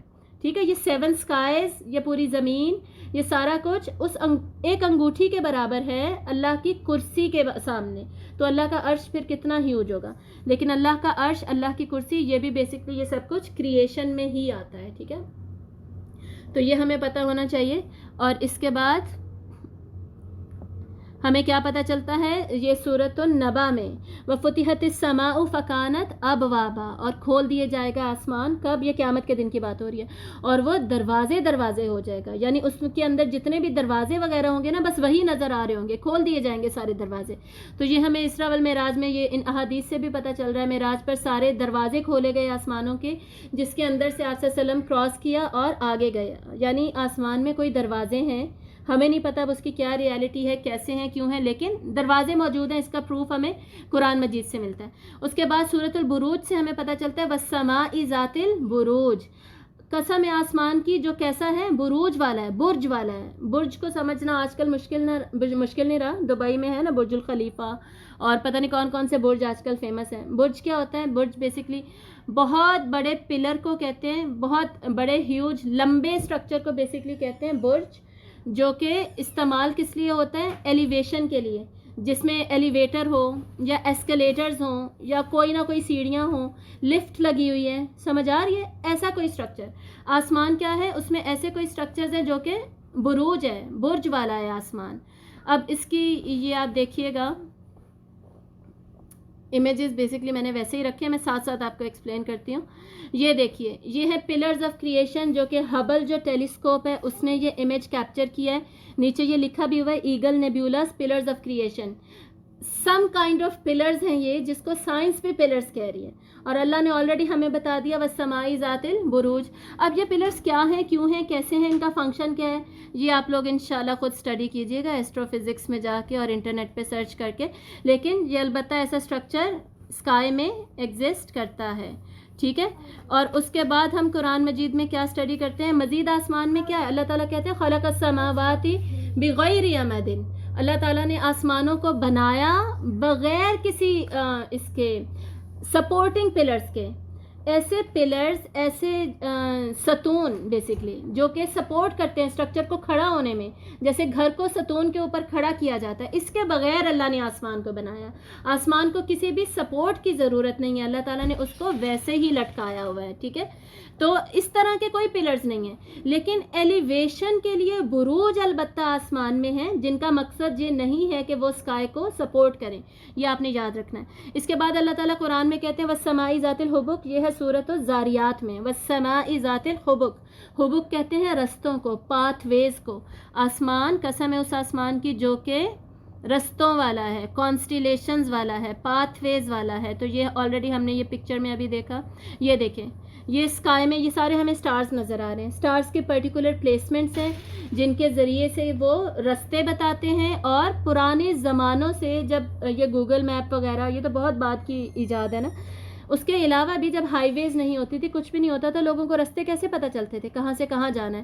تو یہ ستارے ہی تھے جن کا اللہ تعالیٰ نے یہ فنکشن بھی بنایا کہ یہ رستے بھی بتاتے ہیں. یہ کانسٹیلیشنز ہیں باقاعدہ. اس کے بعد ہم دیکھتے ہیں جی سورۃ الجن میں یہ آیت آتی ہے اِنَّا كُنَّا نَقْعُدُ مِنْهَا مَقَاعِدَ. یہ جن کہہ رہے ہیں. ٹھیک ہے، جنات. سورۃ الجن ہم نے لاسٹ کلاس میں بھی تھوڑی سی ٹچ کی تھی نا، جنات کی باتیں ہیں ساری اس سورت میں. تو جنات کیا کہنے کہ بے شک ہم بیٹھا کرتے تھے مقاعد پر. مقاعد مطلب آسمان میں کوئی بینچز ہیں جن پر ہم بیٹھا کرتے تھے. مقعد بیٹھنے کی جگہ کو مقاعد کہتے ہیں. صحیح. لسم تاکہ ہم سنیں, تاکہ ہم فرشتوں کی باتیں سن لیں. فمن یستمع الینا, لیکن اب جب بھی ہم کوئی بات سننے کی کوشش کرتے ہیں اس وقت کا یہ واقعہ بتا رہے ہیں جن. یجد لہو شہابا رصدا, تو آسمان سے ایک شہاب آتا ہے اور ہمیں نشانے پہ مارتا ہے. تو یہ جو میٹیورز ہیں آسمان میں یا یہ ایسٹیریوڈز ہیں, ان کا کیا فنکشن ہے؟ جنات کو بھگانا, کہ یہ جنات جو ہے یہ آسمان سے فرشتوں کی انفارمیشن نہ کہیں لے لیں. فالنگ سٹارز ہم دیکھتے ہیں نا, میٹیورز وغیرہ یہ جو گر رہے ہوتے ہیں, یہ ان سب کا کیا فنکشن ہے؟ یہ ہمیں قرآن سے پتہ چل رہا ہے, یہ جنات کو بھگانے کے لیے. اور اس کے علاوہ بھی ہو سکتا ہے ان کا اور بھی فنکشن ہوگا, اللہ تعالیٰ بہتر جانتے ہیں. یہاں سے ہمیں یہ پتہ چل رہا ہے آسمان میں کوئی بیٹھنے کی جگہ ہیں. یہ لوگ جاتے تھے, سیرگاہ بنایا ہوا تھا انہوں نے آسمان کو, بیٹھا کرتے تھے جیسے ہم لوگ اپنے پارکس وغیرہ میں جاتے ہیں بیٹھا کرتے تھے. اب یہ کون سی جگہ یہ ہمیں نہیں پتہ. جیسے جن ہمیں نظر نہیں آتے, ہو سکتا ہے یہ بھی ہمیں نظر نہ آتا. اس کے بعد اللہ تعالیٰ سورۃ الملک میں کہتے ہیں وَلَقَدْ زَيَّنَّا السَّمَاءَ الدُّنْيَا بِمَصَابِيحَ, اللہ تعالیٰ نے آسمان جو ہے, دنیا کا آسمان جو ہے, اس کو اللہ نے خوبصورت بنا دیا, مزین کر دیا, زینت دی ہے. کس چیز سے؟ مصابیح سے. مصابیح کیا ہوتا ہے؟ مصباح. مصباح کی جمع ہے. مصباح کیا ہوتا ہے؟ مصباح بیسکلی لیمپ کو کہتے ہیں. ٹھیک ہے, لیمپ روشنی کی چیزیں, تو سٹارز کی طرف اشارہ ہے. اور سٹارز اور اس کے علاوہ بھی جتنی بھی لائٹننگ باڈیز ہیں ان کی طرف اشارہ ہے کہ اللہ تعالیٰ نے آسمان دنیا کو خوبصورت بنا دیا لائٹس کے ساتھ. اب یہ دیکھیں کلرفل بینڈز جو ہمیں نظر آتے ہیں, ناردرن لائٹس ناردرن امریکہ میں جو ہمیں نظر آتی ہیں, کینیڈا میں, الاسکا میں, اورورا جسے ہم کہتے ہیں, یہ اتنی خوبصورت, یہ یہاں میں ہمیں نظر نہیں آتی اس لیے ہمیں ان کا آئیڈیا نہیں ہے, لیکن ویسٹ میں یہ نظر آتی ہیں. کتنی خوبصورت ہے یہ, اور اس کے بہت سارے امیجز اویلیبل ہیں, اور اس کی طرف قرآن مجید میں اللہ تعالیٰ اشارہ کر رہے ہیں. پھر یہ امیج دیکھیے, یہ کیا ہے؟ یہ سٹارز نہیں ہیں, یہ ستارے نہیں ہیں, یہ بلینز آف گیلیکسیز ہیں جو کہ ہمارے والے آسمان میں موجود ہے. اس کو میں یونیورس کہوں گی. ہمارا جو یونیورس ہے نا, کائنات, اس میں یہ گیلیکسیز موجود ہیں, یہ بلینز میں ہیں. گیلیکسی کیا ہوتی ہے؟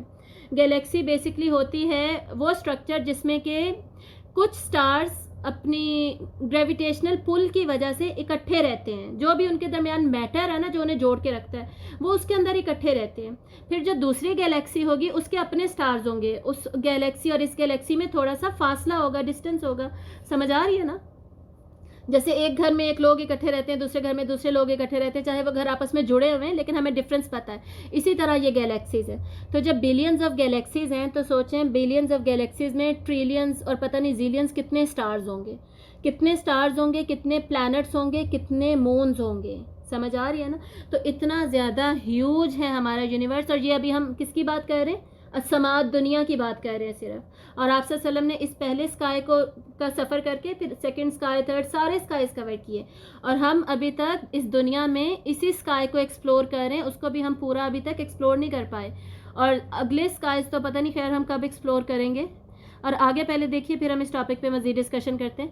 آگے سورۃ الواقعہ میں اللہ تعالیٰ کہتے ہیں فلا اقسم بمواقع النجوم وانہ لقسم, آگے کیا تھا میرے ذہن سے نکل گیا. اور بے شک یہ جو قسم ہے یہ بہت بڑی ہے. میں چیک کر کے آپ کو بتاتی ہوں. اور یہ جو قسم ہے یہ بہت ہی بڑی قسم ہے اللہ تعالیٰ جو اس صورت میں کھا رہے ہیں, سورۃ الواقعہ میں اٹھا رہے ہیں بیسکلی. اور یہ قسم کیا ہے؟ فلا اقسم بمواقع النجوم. ٹھیک ہے, ستاروں کے جگہ کی, مواقع کہتے ہیں پلیسمنٹ کی, یا سیٹنگ بھی اس کا ترجمہ کیا جاتا ہے, ستاروں کی جگہ کی یا ستاروں کے ڈوبنے کی جگہوں کی. ٹھیک ہے, اللہ تعالیٰ قسم کھا رہے ہیں. سمجھ کے آ رہی ہے ہمیں یہاں پہ یہ کتنی کوئی بڑی چیز ہوگی, کوئی بڑا فینامنا ہوگا, کوئی اللہ کی بہت بڑی نشانی ہوگی جس کی اللہ تعالیٰ یہاں پر قسم اٹھا کر ایک پوائنٹ آگے پروو کر رہے ہیں سورۃ الواقعہ میں. وہ ہم نے ویسے پڑھا تھا, یہ ہم نے بالکل سٹارٹ میں پڑھا تھا سیرت کے. تو یہ پلیز میوٹ رکھیں اپنے آپ کو. المواقع النجوم کیا ہیں؟ Basically placements of stars. اس کے بارے میں علماء کہتے ہیں یا تو یہ ہو سکتا ہے بالکل یہ جو سٹارز کی لوکیشنز ہیں وہ, یا سٹارز کا ختم ہونا. سٹارز کی ایک سرٹن لائف ہوتی ہے, سٹارز بنتے ہیں اور اس کے بعد بلیک ہول میں یا کہیں نہ کہیں جا کے وہ بلاسٹ ہوتے ہیں اور ختم ہو جاتے ہیں. اس کے بعد نئے سٹارز بنتے ہیں. تو سٹارز کا بننا, سٹارز کا ختم ہونا, یہ ایک پروسیس ہے جو کہ سائنٹیفکلی ہو رہا ہے مسلسل. اس کے بعد ہمیں آسمان کے بارے میں پتہ چلتا ہے کلو فی فلکی یسبحون. ہر چیز آسمان میں تیر رہی ہے، یعنی موومنٹ میں ہے، موونگ اسٹرکچر ہے، ڈائنامک ہے، اسٹیٹک نہیں ہے کچھ بھی آسمان میں، رکا ہوا نہیں ہے پورے یونیورس میں کوئی بھی چیز، چاہے وہ سن ہے، چاہے وہ مون ہے، چاہے وہ کسی قسم کے کوئی سٹارز ہیں، چاہے وہ ارتھ ہے، پلانٹس ہیں، چاہے اور کوئی باڈیز ہیں، سارا کا سارا کچھ یونیورس میں کیا ہے؟ موومنٹ میں ہے۔ یہ ہمیں قرآن سے پروف ملتا ہے، آپ ابھی سرچ کیجئے سائنٹیفکلی، یہ پروون ہے یہ فیکٹ کہ ہر چیز آسمان میں مسلسل چلتی ہوئی پوزیشن میں ہے، رکا ہوا کچھ بھی نہیں ہے، ٹھیک ہے۔ اور ایون جب ہم سدرۃ المنتہا کو اسٹڈی کریں گے نا المعراج کے واقعے میں، اوپر جب آپ صلی اللہ علیہ وسلم وہاں دیکھیں گے تو ایون سدرۃ المنتہا کی جو درخت ہے بیسکلی وہ سب سے اوپر، آسمانوں کے سب سے اوپر 7th اسکائی پر، اس کی جو ڈسکرپشن ہمیں ملتی ہے نا وہ بھی ہمیں یہی ملتی ہے کہ وہ ڈائنامک ٹری ہے، اسٹیٹک نہیں ہے، اس کے اوپر کچھ رکا ہوا نہیں ہے، مسلسل اس کے اوپر سارا کچھ چلتی ہوئی پوزیشن میں ہے اور چینج ہو رہے ہیں اس کے سینز، ٹھیک ہے، اس کے کلرز چینج ہو رہے ہیں، اس پر جو چیزیں لٹک رہی ہیں وہ چینج ہو رہی ہیں، اس ڈائنامک ٹری ہے وہ، ٹھیک ہے، تو اوپر سارا کچھ ڈائنامک ہے۔ آگے لاسٹ آیت میں نے لکھی ہے، یہ ہے سورۃ الذاریات کی ہی، وَالسَّمَاءَ بَنَيْنَاهَا، اور آسمان کو ہم نے ایک عمارت بنا دیا بِأَيْدٍ اپنے ہاتھوں سے، وَإِنَّا لَمُوسِعُونَ، اور بے شک ہم ہی اس کو موسعون وسیع کرنے والے ہیں، ایکسپینڈ کرنے والے ہیں۔ موسعون کا کیا مطلب ہے؟ یہ بیسکلی فاعل ہے، ٹھیک ہے، فاعل کا مطلب ہوتا ہے ڈوئر، کرنے والا، مطلب جو ہمیشہ کر رہا ہے، ہر وقت کر رہا ہے، اس پہ فل سٹاپ نہیں لگ رہا۔ مطلب کیا ہوا؟ the universe is continuously expanding، جو کہ سائنٹیفکلی پروون ہے، 1920s میں بیسکلی سب سے پہلے یہ فینومینا آبزرو کیا گیا تھا۔ یہ دیکھیں، یہ پوری اسٹڈی ہے جس کے ذریعے سے یہ پروف کیا جاتا ہے کہ جو یونیورس ہے بگ بینگ ایکسپینشن کے بعد بنا، بگ بینگ ایکسپلوژن کے بعد بنا، اور اس کے بعد مسلسل بڑھتا جا رہا ہے، اس کا سائز بڑھتا جا رہا ہے، یونیورس کا کانسٹنٹ سائز نہیں ہے یونیورس کا، ٹھیک ہے، اور ابھی بھی سائنٹیفکلی یہی پروون ہے، اسی بات پر سب ایگریڈ ہیں کہ جو یونیورس ہے اس کا ایک سائز نہیں ہے اور وہ بڑھتا جا رہا ہے، اور اللہ تعالیٰ نے آلریڈی ہمیں قرآن مجید میں یہ بتا دیا، ٹھیک ہے۔ تو یہ سارا کچھ کیا ہے؟ یہ بیسکلی سب کچھ ہمیں ایسٹرو فزکس سے پتہ چلتا ہے، ایسٹرونومی سے پتہ چلتا ہے۔ ایسٹرو فزکس کیا ہے؟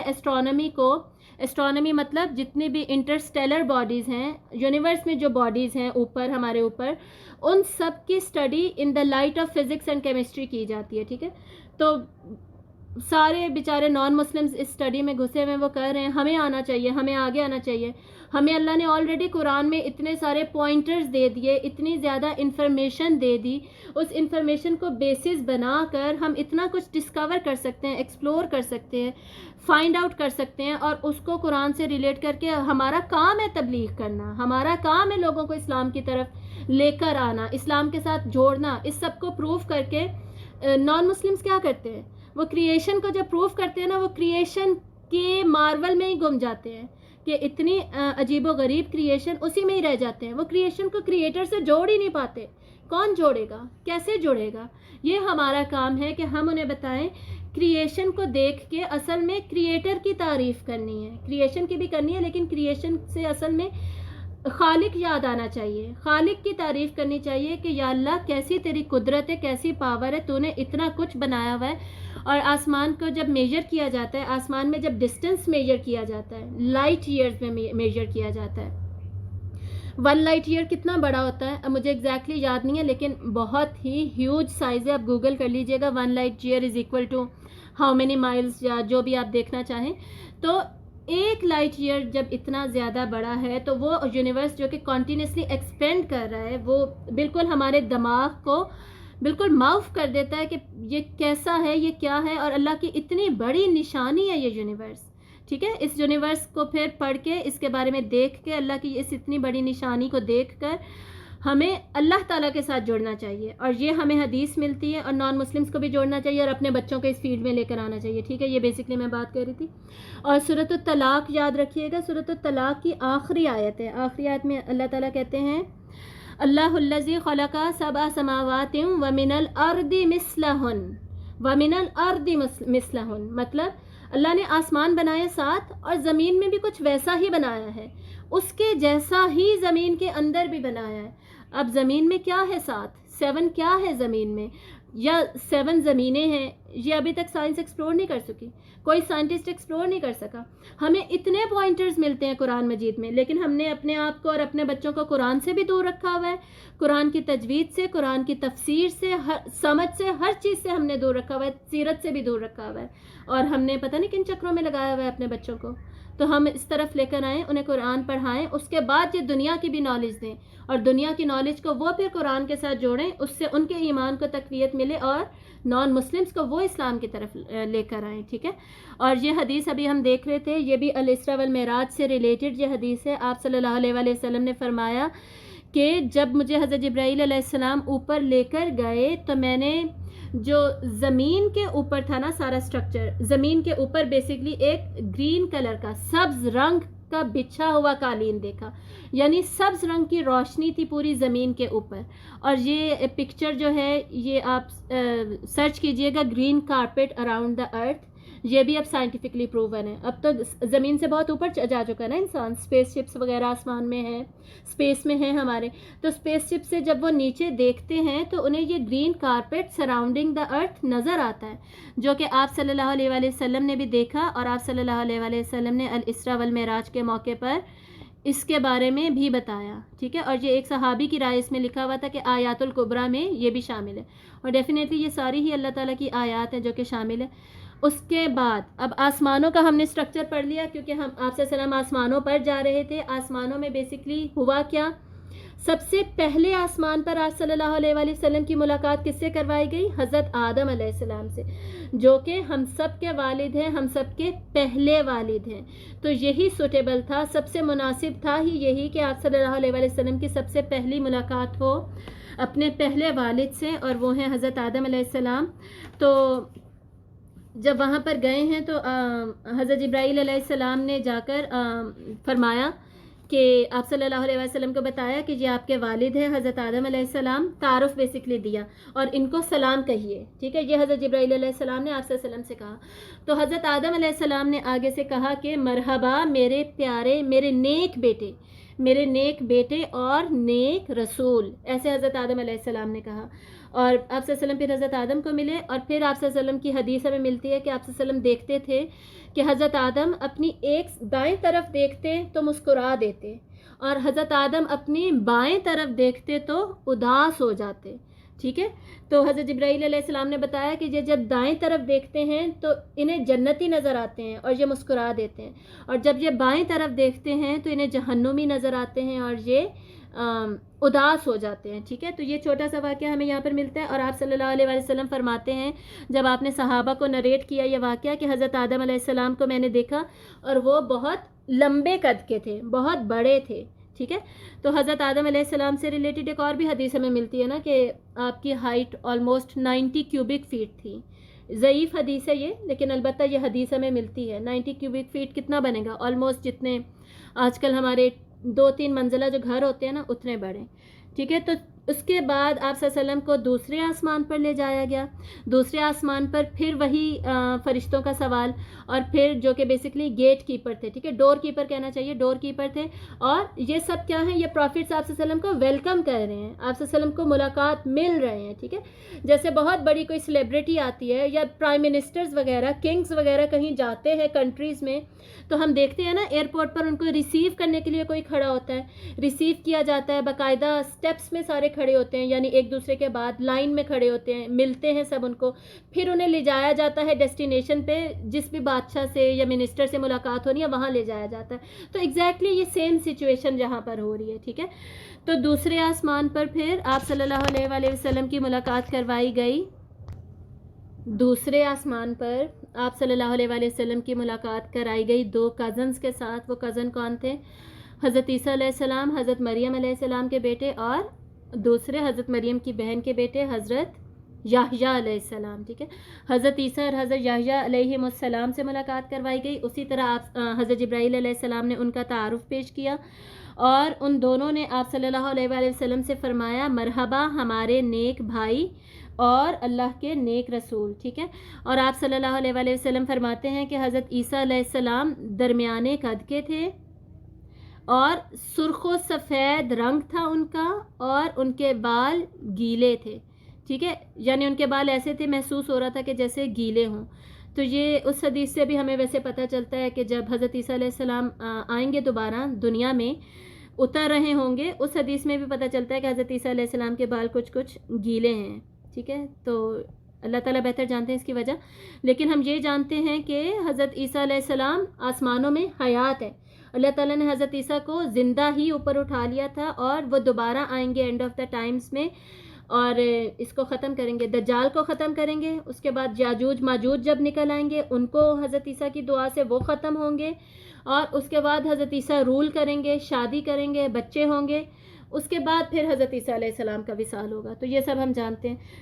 تو یہاں پر حضرت عیسیٰ علیہ السلام کے بارے میں آپ صلی اللہ علیہ وسلم نے ان کا حلیہ بتایا. اس کے بعد حضرت آپ صلی اللہ علیہ وآلہ وسلم کو تھرڈ آسمان پر لے جایا گیا. وہاں پر آپ صلی اللہ علیہ وآلہ وسلم فرماتے ہیں کہ میری یوسف علیہ السلام سے ملاقات ہوئی. اسی طرح سیم ملاقات کا پیٹرن ہے. دروازے پر اجازت فرشتہ پوچھے گا پہلے، پھر حضرت جبرائیل جو ہیں وہ پروفٹ کا انٹروڈکشن دیں گے، اور پھر پروفٹ کہیں گے مرحبا میرے پیارے بھائی، میرے نیک بھائی، بیسکلی پیارے نہیں، نیک بھائی. اور حضرت یوسف علیہ السلام کے بارے میں پھر آپ صلی اللہ علیہ وسلم نے صحابہ کو بتایا کہ میں نے یوسف کو دیکھا اور اللہ نے انہیں آدھا حسن دے رکھا تھا. تو یہ واحد جگہ ہے جہاں پہ آپ صلی اللہ علیہ وسلم نے حضرت یوسف کو دیکھا، اور اسی کی ہمیں ڈسکرپشن پھر ملتی ہے. آپ صلی اللہ علیہ وسلم ہمیں بتاتے ہیں کہ حضرت یوسف کو اللہ تعالیٰ نے آدھا حسن پوری دنیا کا دے رکھا تھا. ٹھیک ہے، دنیا کا ورڈ نہیں ہے حدیث میں، آدھا حسن دے رکھا تھا. اس کے بعد آپ صلی اللہ علیہ وآلہ وسلم کو اگلے آسمان پہ لگایا گیا، دوبارہ سیم پروسیس. اور وہاں پر ملاقات کون ہوتا ہے، کس سے ہوتی ہے؟ آپ صلی اللہ علیہ وسلم کو ویلکم کرنے کے لیے کون کھڑا ہے؟ حضرت ادریس علیہ السلام. حضرت ادریس علیہ السلام اللہ تعالیٰ کے وہ رسول ہیں جو کہ بیسکلی نبی ہیں، رسول نہیں ہیں، سوری، اللہ کے وہ نبی ہیں جو کہ بہت شروع میں آئے. حضرت نوح علیہ السلام سے بھی پہلے، حضرت آدم علیہ السلام کے بعد آپ سمجھیں 6th اور 7th نبی بنتے ہیں یہ اس طریقے سے. اور حضرت ادریس علیہ السلام کی سٹوری ہمیں سچ قرآن میں نہیں ملتی، ایون حدیث میں بھی ان کی کوئی اتنی سٹوری ہمیں نہیں ملتی، لیکن ان کے بارے میں قرآن میں جو اللہ تعالیٰ فرماتے ہیں نا، سورہ مریم میں اللہ تعالیٰ حضرت ادریس کے بارے میں کہتے ہیں کہ اور ہم نے ان کو بہت اونچا مقام دے رکھا تھا، بہت ہی زیادہ مقام رفیع مقام، بہت اونچا مقام دے رکھا تھا. اور یہاں پر بھی یہ ایک اونچے مقام پر آپ صلی اللہ علیہ وآلہ وسلم سے ملاقات کر رہے ہیں، چوتھے آسمان پر. اس کے بعد آپ صلی اللہ علیہ وآلہ وسلم کی ملاقات کروائی جاتی ہے اگلے آسمان پر حضرت ہارون علیہ السلام سے. حضرت ہارون کون تھے؟ حضرت ہارون علیہ السلام حضرت موسیٰ رضی اللہ علیہ السلام کے بڑے بھائی. ٹھیک ہے، اور حضرت موسیٰ علیہ السلام نے اللہ سے دعا کی تھی کہ مجھے میری مدد کے لیے میرے بھائی کو بھی یا اللہ نبی بنا. تو اللہ تعالیٰ نے حضرت موسیٰ کی دعا قبول کی اور حضرت ہارون کو بھی نبی بنایا حضرت موسیٰ کے ساتھ. اور حضرت ہارون کی سٹوری جو ہے وہ ہمیں حضرت موسیٰ کے ساتھ بہت زیادہ پڑھنے کو مل جاتی ہے قرآن مجید میں ڈفرینٹ صورتوں میں، خصوصاً سورۃ طٰہٰ میں اور سورۃ القصص میں اور سورۃ الشعراء میں. ٹھیک ہے، یہ 3 صورتوں میں بہت زیادہ سٹوری ہمیں حضرت ہارون کی ملتی ہے. یہ ملاقات ہوئی اور انہوں نے بھی وہی کہا مرحبا میرے پیارے، میرے نیک بھائی. اور اس کے بعد حضرت آپ صلی اللہ علیہ وآلہ وسلم کو چھٹے آسمان پر لے جایا گیا. وہاں پر ملاقات ہوئی حضرت موسیٰ علیہ السلام سے. حضرت موسیٰ علیہ السلام کے بارے میں آپ صلی اللہ علیہ وسلم فرماتے ہیں کہ وہ لمبے چوڑے تھے، طاقتور تھے، دکھنے میں ہی طاقتور لگتے تھے، اور ان کے کھلے ہوئے بال تھے، ایسے تھے جیسے بنو شنوہ کے لوگ ہوتے ہیں. تو بنو شنوہ اس سے قریش کے ارد گرد کوئی قبیلہ ہوگا جس سے آپ صلی اللہ علیہ وسلم نے ان کی ریزیمبلنس بیسکلی آپ صلی اللہ علیہ وسلم بتا رہے تھے کہ کون جو ہے وہ کیسا دکھتا تھا. سب کا نہیں بتایا، حضرت موسیٰ، حضرت عیسیٰ اور حضرت ابراہیم کا بتایا. حضرت موسیٰ بنو شنوہ کے لوگوں سے ملتے تھے. حضرت عیسیٰ کا بتایا تھا الثقفی جو قبیلہ ہے نا، بنو الثقفی، اس کے ایک شخص کا نام لے کے آپ صلی اللہ علیہ وسلم نے بتایا کہ حضرت عیسیٰ اس سے ریزیمبل کرتے ہیں. ٹھیک ہے، سنس ہمارا بھی بات سے ایسا جتنا ہم ان کو جانتے نہیں ہیں تو ہمارے لیے یہ انفارمیشن اتنی ویلڈ نہیں تھی، لیکن صحابہ کے لیے ڈیفینیٹلی میٹر کرتا تھا. وہ تو ان لوگوں کو دیکھتے جانتے تھے، تو ان کے لیے پھر ذہن میں ایک امیج بنانا کتنی آسانی ہو جاتی ہوگی. وہ امیج بنا سکتے تھے اپنے ذہن میں کہ کون کیسا دکھتا تھا. اور اس سے ہم بھی یہ چیز سیکھ رہے ہیں کہ ہم بھی اگر کسی سے ملتے ہیں، اس کی ڈسکرپشن کسی اور کو دیتے ہیں کہ فلاں سے میری ملاقات ہوئی اور وہ ایسا دکھتا تھا، تو اتنا بتانے میں یہ غیبت نہیں ہے، یہ کوئی غلط بات نہیں ہے. اتنا انٹروڈکشن تو کسی کو دیا جا سکتا ہے، اور پھر ہمارے ذہن میں کوئی امیج بنا بننا, پکچر بننا. جب ہم نے سیرت سٹارٹ کی تھی ہم نے شمائل النبی اور خصائل النبی پڑھے تھے, اور اس میں بھی میں نے آپ کو بتایا تھا کہ ہم یہ کیوں پڑھ رہے ہیں, تاکہ آپ صلی اللہ علیہ وسلم کا کچھ تو امیج ہمارے ذہن میں ہو, کچھ تو ہم سوچ سکیں کہ ہم کس کی بات کر رہے ہیں, کیا بات کر رہے ہیں, ورنہ تو کچھ سمجھ نہیں آتی, ورنہ تو وہ ہم ریلیٹ کنیکشن ہی نہیں بن پاتا, ٹھیک ہے نا. تو ایگزیکٹلی یہی پوائنٹ ہم یہاں سے سیکھ رہے ہیں. تو حضرت موسیٰ جب آپ صلی اللہ علیہ وسلم اوپر جانے لگے تو حضرت موسیٰ علیہ السلام رونے لگے, ٹھیک ہے, یہ اس حدیث سے ہمیں پتہ چلتا ہے.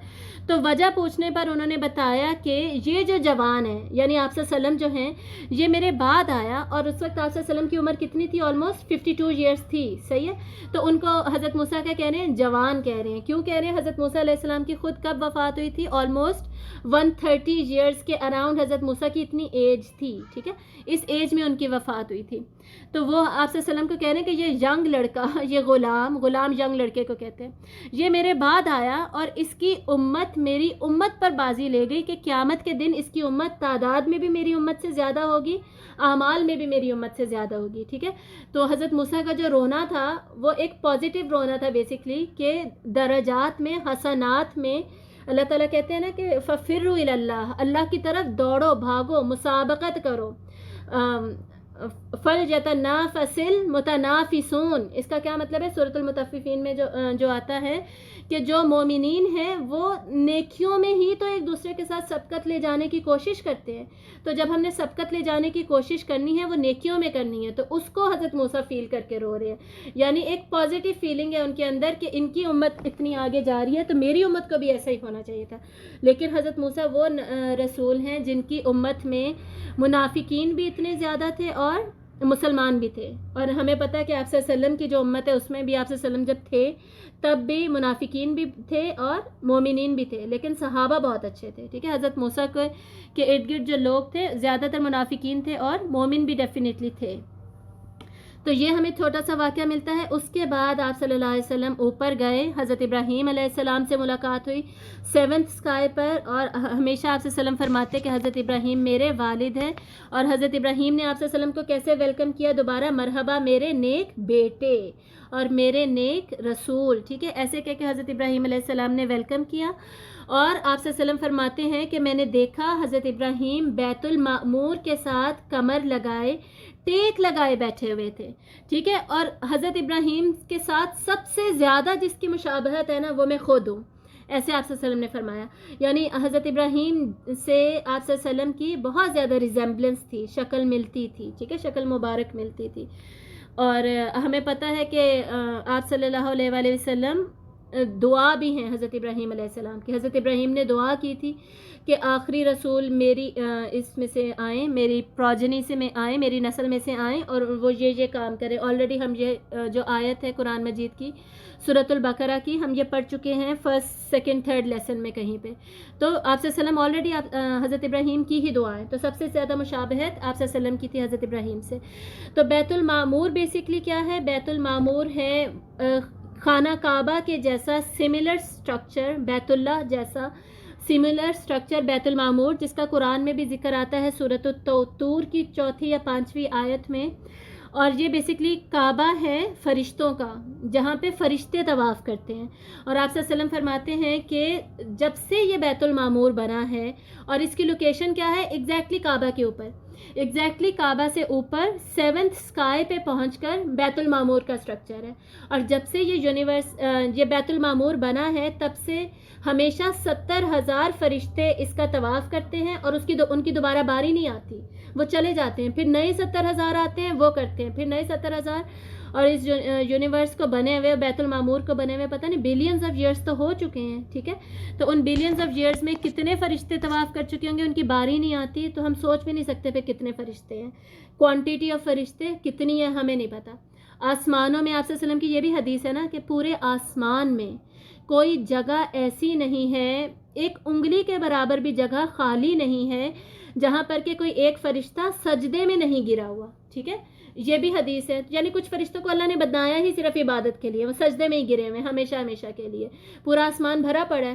اب سوچیں کتنے زیادہ فرشتے ہوں گے, ہم سوچ بھی نہیں سکتے, امیجن بھی نہیں کر سکتے. تو یہ ہے بیسکلی بیت المعمور کا سٹرکچر, یہ ہمیں پتہ ہونا چاہیے, اس کا ذکر آگے جا کے بھی آئے گا. تو وہاں پر حضرت ابراہیم علیہ السلام ٹیک لگا کر بیٹھے ہوئے ہیں، اور یہ بھی یہاں پہ بھی سمبولزم ہے کہ حضرت ابراہیم علیہ السلام وہ اللہ کے رسول جنہوں نے دنیا میں بیت اللہ کو بنایا، اور اللہ تعالیٰ نے پھر ان کو وہاں پر بھی وہی عزت دی کہ وہ بیت المعمور کے پاس موجود ہے. اور ہم نے یہ شروع میں بھی پڑھا تھا نا، الجزاء من جنس العمل، کہ جس کا جیسا عمل ہوتا ہے اس کو اس سے ملتی جلتی جزا ملتی ہے.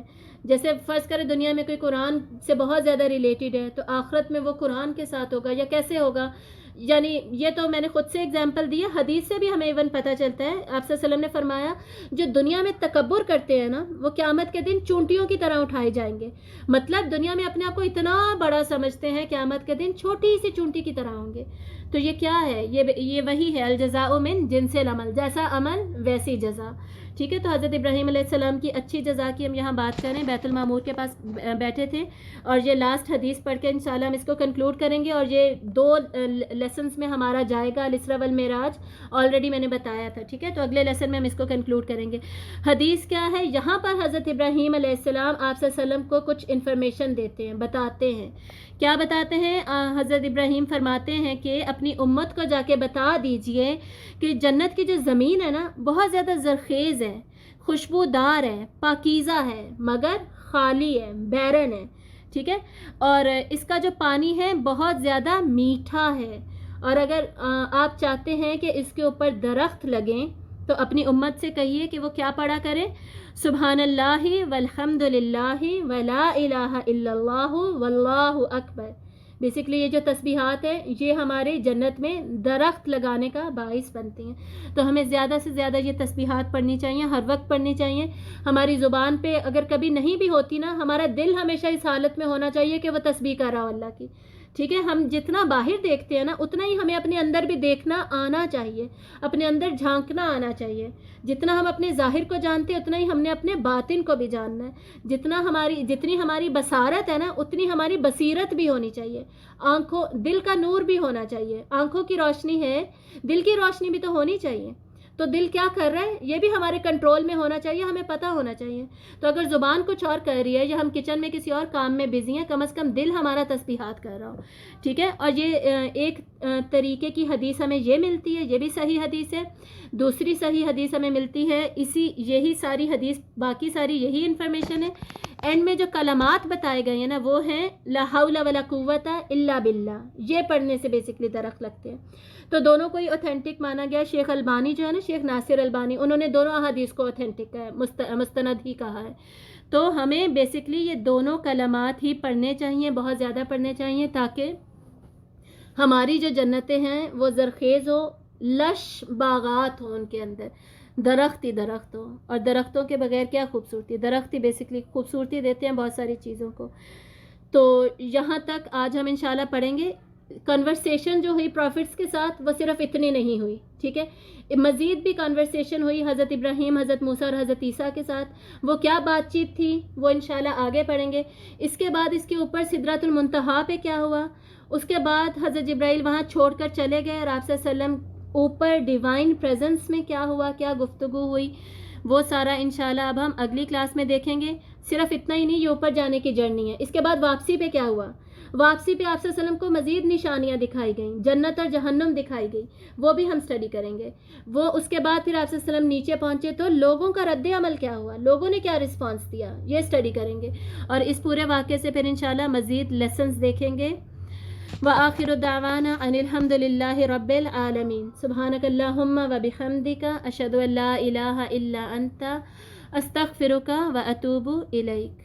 السلام علیکم ورحمۃ اللہ وبرکاتہ.